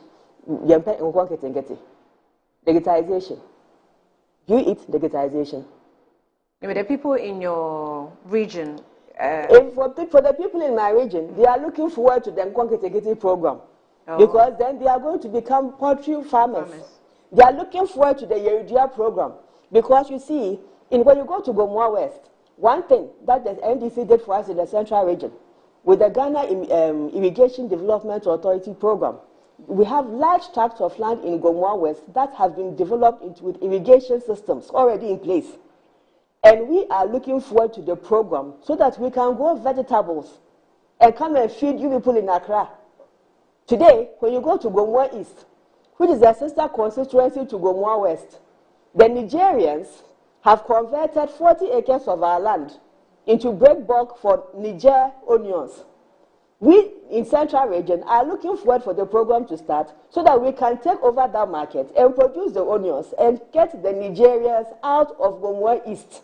We'll start selling you Gomoa West Central Region onions, tomatoes, carrots, other vegetables, cabbage, and the rest. And now let me also land on this. In the job initiatives of His Excellency John Dramani Mahama, and since I represent Central Region, we're also going to have a program, the Ghana Salt Development Authority, that is going to work on the salt mining fields of Elmina Salt Pond and build the potential and the capacity of all constituencies along the coastline so that we can expand on the production of salt mining in Central Region. That is one program that I, Gabriela, personally, I'm really looking forward to, because in 2025, I'm going to start my program to manufacture salt in Central Region. And all these initiatives are going to create jobs. Then let me land on Bawumia again, and the NPP, and the deception of the NPP. And if from 2017 to 2024, this NPP government has been touting year of roads, year of roads, year of roads. When you come to Central Region, all our roads are deplorable. When you start from Kaswa, where the interchange ended, all the way to Winneba, Akufo-Addo and Bawumia have destroyed our road. They gave that short road to two contractors to complete a project before December. Today, when you go on that road, they have rather left us with 3 dead pits along that stretch, one at Big Apple, one at Bleku, and one at Akoti. The manholes they have created, the crevices they have created on that highway, I have complained severally. Ghana Road Safety Commission went there to go and look at the site. I was expecting them to advise government to detour the road at Big Apple behind the community of Big Apple and let it meet at Akoti, because you can use a grader to create new roads. Close to the Konfi areas. Konfi is after Mankesim. Okay. I'm talking about Kaswa to Winneba. Okay. The new road construction they are doing. And the ECOWAS road. How far with the what's it called, the blasting? After the last injury, they've not done it again. With the minister and other officials came there, right, after the people were killed. And you see, that was the third time I had sounded alarm on what was happening there. And that was why I was insistent that they must secure that whole area, barricade that whole area. Where the blasting happens. Where the blasting happens. And then create 2 detours. For those who are going from Accra to Winneba, they should go behind Big Apple. For those who are coming from Winneba to Accra, they should also go behind on the other side and leave this perimeter closed. The national director, who is the operations director of this construction company, says that that blasting site is a tourist attraction. So people come and alight. It's a tourist attraction. People haven't seen blasting before, so they come and stand there and observe. He said it already. He said it on your program. Original TV interviewed him. He said on Original? Yes. That is a tourist attraction? Yes, it's a tourist attraction. The blasting site? Yes, that the people haven't seen anything like that before. So they alight, the tourists alight at the entrance of the construction area. They watch the blasting? They watch the blasting. Then they walk across the construction area to the other side of the road, take another vehicle, and then they continue where that heavy traffic is built. And so what happened the last time? Over 4 people died, many injured. I'm told he's also the same spokesperson for the company. He's the operations manager for the construction company.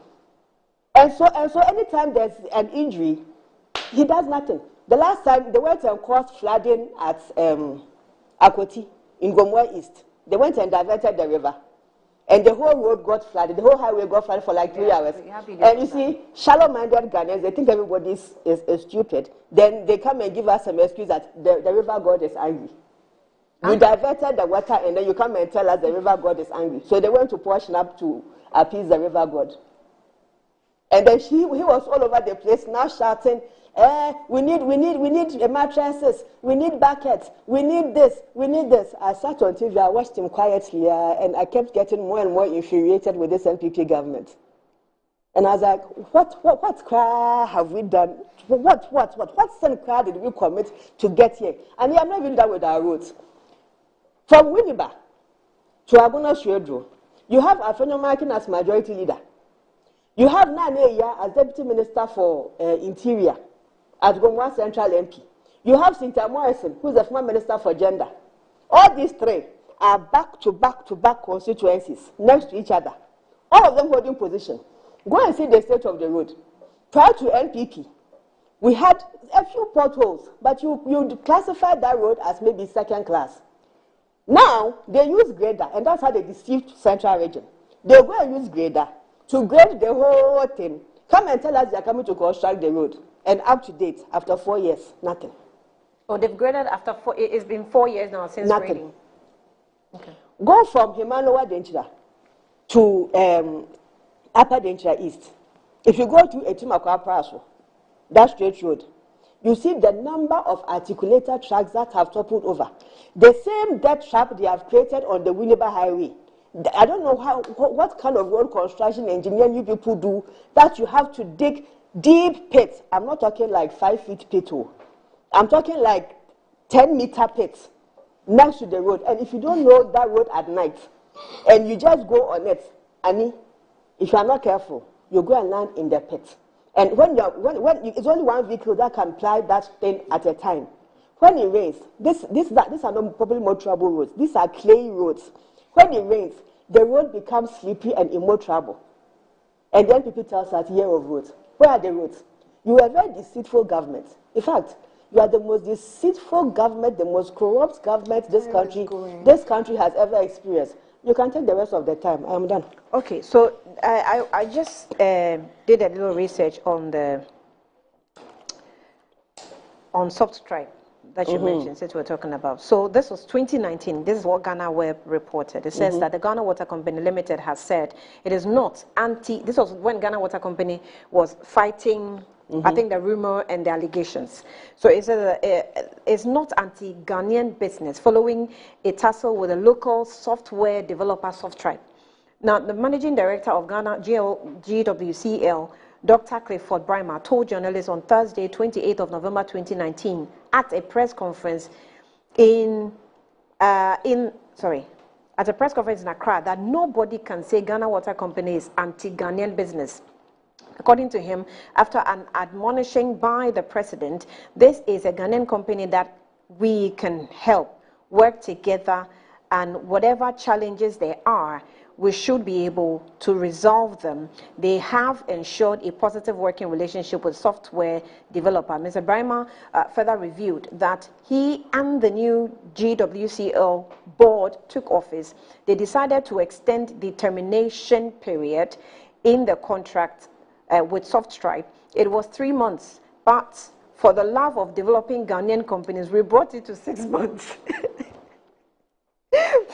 Okay. Now, Dr. Brahma was responding to a barrage of accusations leveled against GWCL after armed officials, raided the offices of the son. That's what you mentioned, of the Salt Tribe, and seized electronic gadgets of the firm and its staff. But why did we do that? We have a company. We have a contract with the company. We want to terminate the contract. What is it with barging into their offices and seizing their equipment? Ask Brian Champo and Akufo-Addo and Bawumia why Herman was persecuted out of Ghana. Okay. And the sad part about the Herman story is that despite his ingenuity to help us solve Ghana's problems, we persecuted him to the point that Herman could not stay in Ghana and had to go and take residence in Sierra Leone just to protect himself. This is a very wicked administration.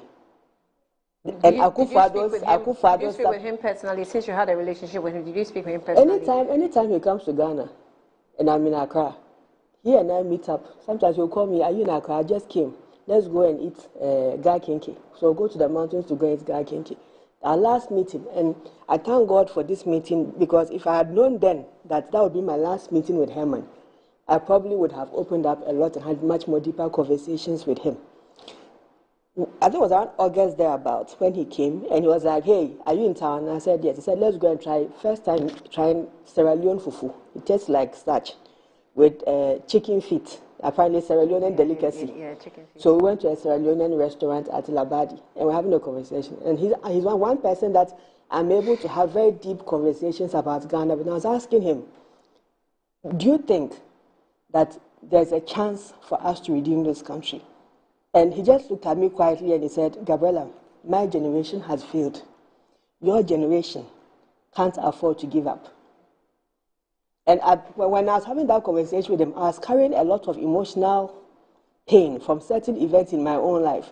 And I was at a point where I was thinking to myself, it's time to just give up on Ghana, because I'm not seeing the way clear for this nation with the kind of leadership that we have in this country.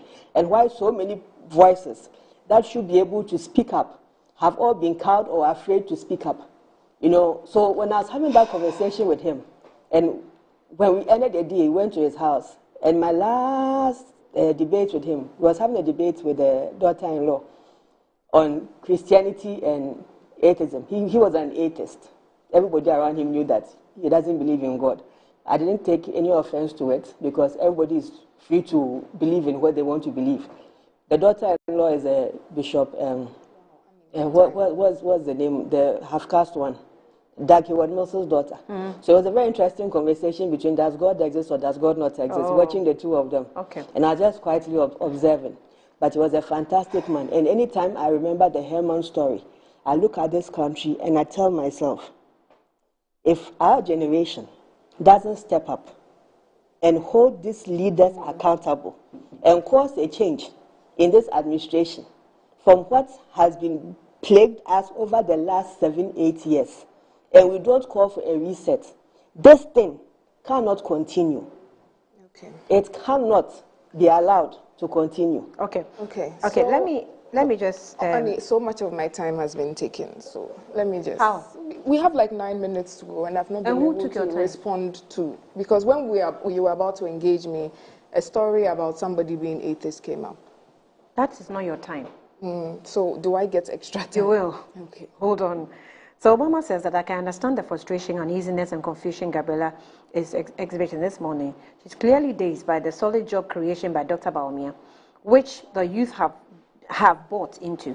She can engage in all the insult jobs, mudslinging, and innuendos. But that won't make Mahama president again. He is a former president, and so shall he remain forever. Dr. Bawumia is a visionary leader who doesn't call his opponents.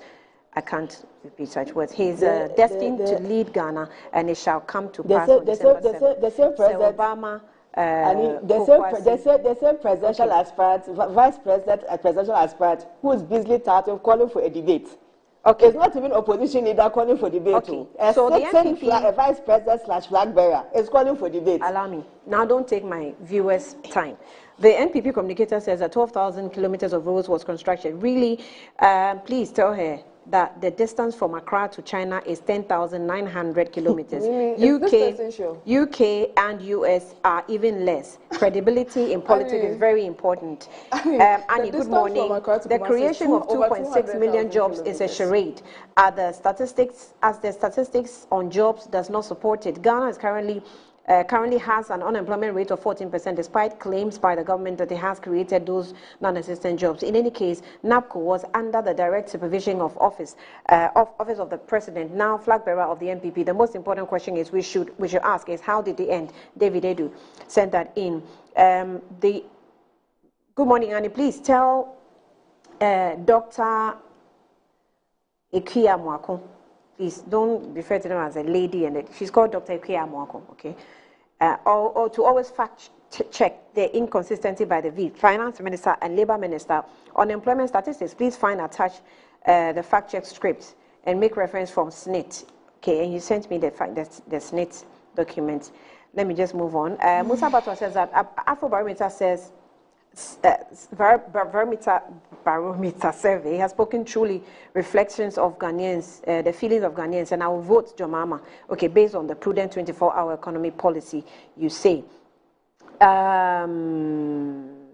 Be ready for security challenges. That one, you can't hide away from it. Annie, Dr. Sampiale says that Annie, ask her the total number of workers on the government payroll now. Okay, I'm sure she will respond to it later. Halidu says that kindly read this message to the NPP, and that is, oh, Halidu, I'm sorry. Gabi Ochedako says that NDC is campaigning on infrastructure, and this is what the University of Ghana Dawn says about it. The economy is number 1, the economy is number 2, the economy is number 3, but we have a better economy. All other sectors perform well. Building a hospital is very good, is a very good thing to do, but it is not how it is done. If you have existing hospitals and you lack doctors and your doctors are going on strike, you do not have enough medicines, don't go and build another hospital. You have to ensure the existing ones function properly. This is the detail President Mahama fails to give when touting his achievements in infrastructure. If government is about contracting loans and investing them in infrastructure, then Equiadonko can do that. And this was by Gabi in 2016. Prosper says that, Annie, good morning. Ask Equia to pick any industry and practically apply the Buy Ghana First ideology. Just an example. Good morning, Annie. No amount of propaganda, grammar, juicy promises will save them this time round. It's unarguably clear that they have failed Ghanaians disastrously, and the only option is to bring back the tried and tested Mahama to rescue Ghanaians from the hands of nepotistic, corrupt nation wreckers, you say.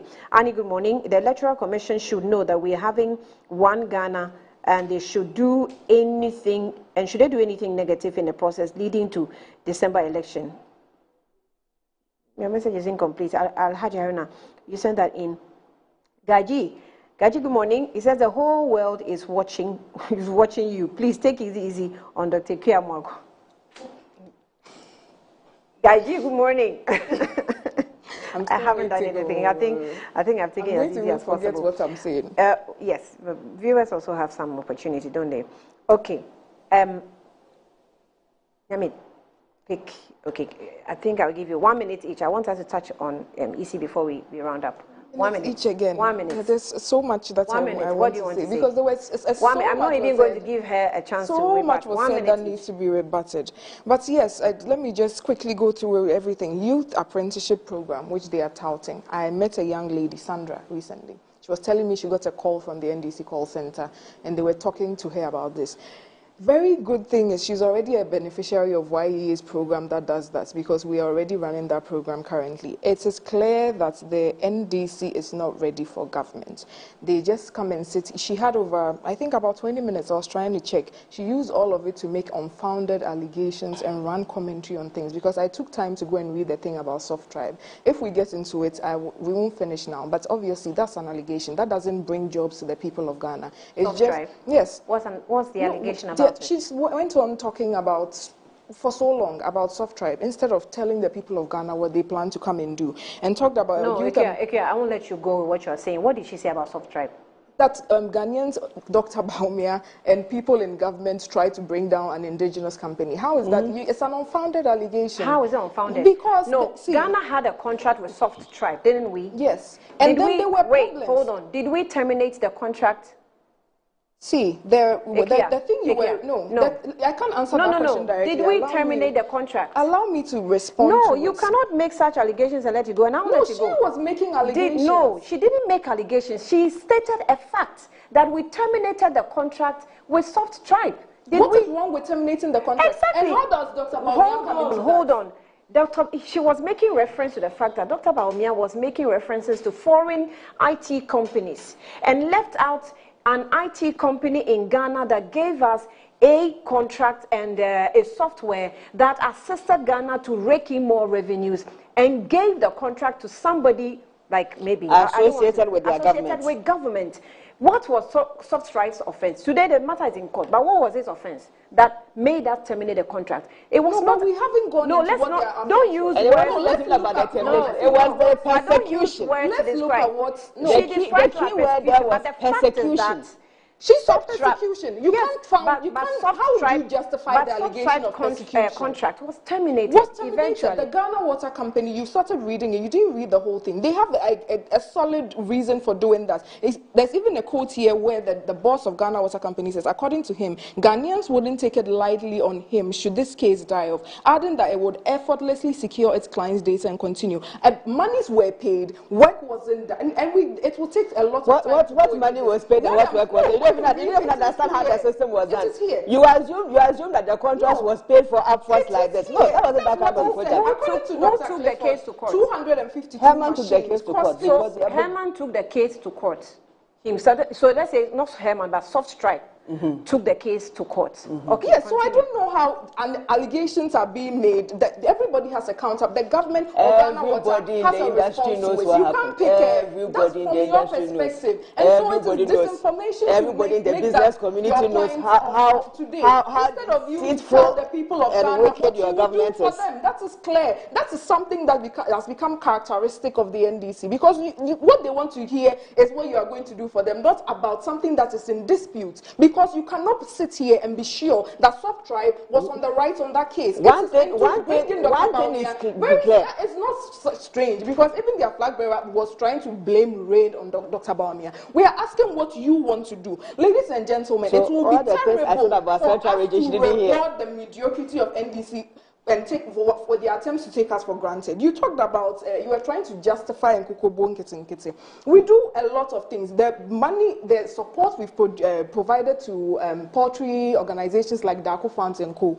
are there. A lot of people know it. What we are saying is that in 2024, how can we still have such a large import bill? Industrial revolution of the world is going on, when everybody is thinking digital, when the market cap of Apple and whatnot is overtaking the economy of about 5 countries put together, that the direction that the country needs to go is that way. So but you are killing the ones who are doing it. As somebody who wants to be president, it is laughable for that to be. Do you understand? These are things that will come up naturally. These are things that you do. But that is laughable for him to think of poultry. No, for that to be your main. Do you understand? For that to be one of the things you are championing. Why? It's not. See, the fact helping indigenous people or people in rural areas to be able to do their jobs is not something the MPP is not doing. That's what I want to make clear. So is this something that is wrong for another party to do? There's nothing wrong. But we are hoping to see something that will actually influence the overall economy of the country on a larger scale, because we are in 2024. So tell us something that you have initiated that has able to solve the Ghanaian economy on a larger scale. 7 years, that's nothing. We look at the market cap of, and that's what Dr. Baumia was saying. That's where she brought that thing in. That we are talking about futuristic thinking that is going to be able to allow currently what you have. On the nothing. International market. But I'm not surprised, because when we were bringing zipline drone delivery, that has saved the lives of countless people in rural areas. Do you know the history of zipline drones? The NDC told us that it was going to take pictures of naked women. So we should stop. So I'm not surprised at their very limited worldview on things. And this morning, viewers and yeah, especially young people, we should take this election very, very seriously, because you come and sit here and a lot of just allegations, nothing proven. But at least on your side, your flag bearer is tainted with the biggest international allegation of corruption that has ever befallen this country. That somebody took about 4 million euros to influence him, and the company that was surcharged in this problem, Airbus, has paid the fine. So what that means is that was it not your special prosecutor who cleared him? No. Up to date, we all saw Akufo-Addo accepting brand envelope 2020 election. We saw in Baumia's office rice.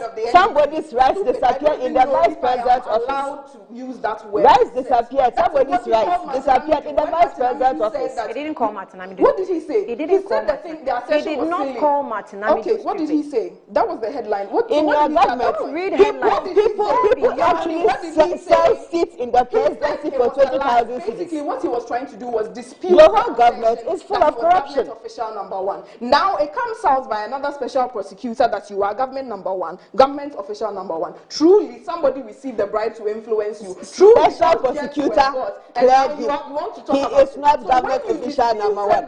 He was not found corrupt. He said he was not found corrupt. So all these things you are saying. Point of what we are talking about, to come and run your campaign on corruption. But you're the one that raised it. Your vice president is on the record as taking rice. Very unsavory names. Instead of going to the point of telling the people of Ghana what you plan to do. And for somebody who is a rep of somebody that has been tainted by such a big thing, I don't expect you to be calling somebody names without any proof of those allegations. Has Dr. Baumia been investigated by anybody? By any foreign government? The Serious Fraud Office of the UK, the European, one of the European investigative body, plus America investigated John. Please, let's okay. You have no idea where they have on your government. So Chungwafo says that. Good morning, Annie. Please tell Ekia Mwako that. Okay, to be respectful of the now departed, Herman Chinwe Hesse was a great man whose ingenuity reached all of us. One way or the other. Even Google headquarters have named a conference center after him. Yes. I dare say most of your audience would rather celebrate him than listen to her.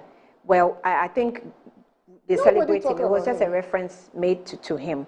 Okay, so that's Chinwe Hesse on the screen. Yes, nobody has said anything about him. That's not even what we came here to discuss today. Fantastic man. Okay. It was just reference made to him, but Evans. So Evans says that is it that Dr. really believes that the vehicles were done as the instance of Dr. Baumia at a mere running mate? Wow. Do you know that in 2012 elections, one of Dr. Baumia's statement he made was that we have two Ghana. We have two Ghana, a Ghana that the president and his family and friends enjoys, and the Ghana that majority of Ghanaians are suffering. At the time, Mr. President Mahama had only one of his niece appointed in the government. Today, how many do we have? How many Ghanaians are suffering and how many family and friends are appointed do we have in this government today? So now we have 3 Ghana.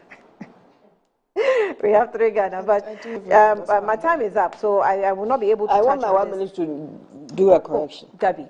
Oh, just 1 minute. I beg you. She was asking what did the NDC do. I don't really like going into the past. So let's address this issue. Have to say something for 1 minute. In 2012, we had 23,204 police officers. 2014, within 2 years, we had increased that number to 32,117. I don't have the data when we left office. Now, we gave 1,424 vehicles over a 5-year period to the Ghana Police Service. I would like we gave them. We created the Marine Police and gave them speedboats to be able to patrol Ghana's waters. We gave bulletproof vests.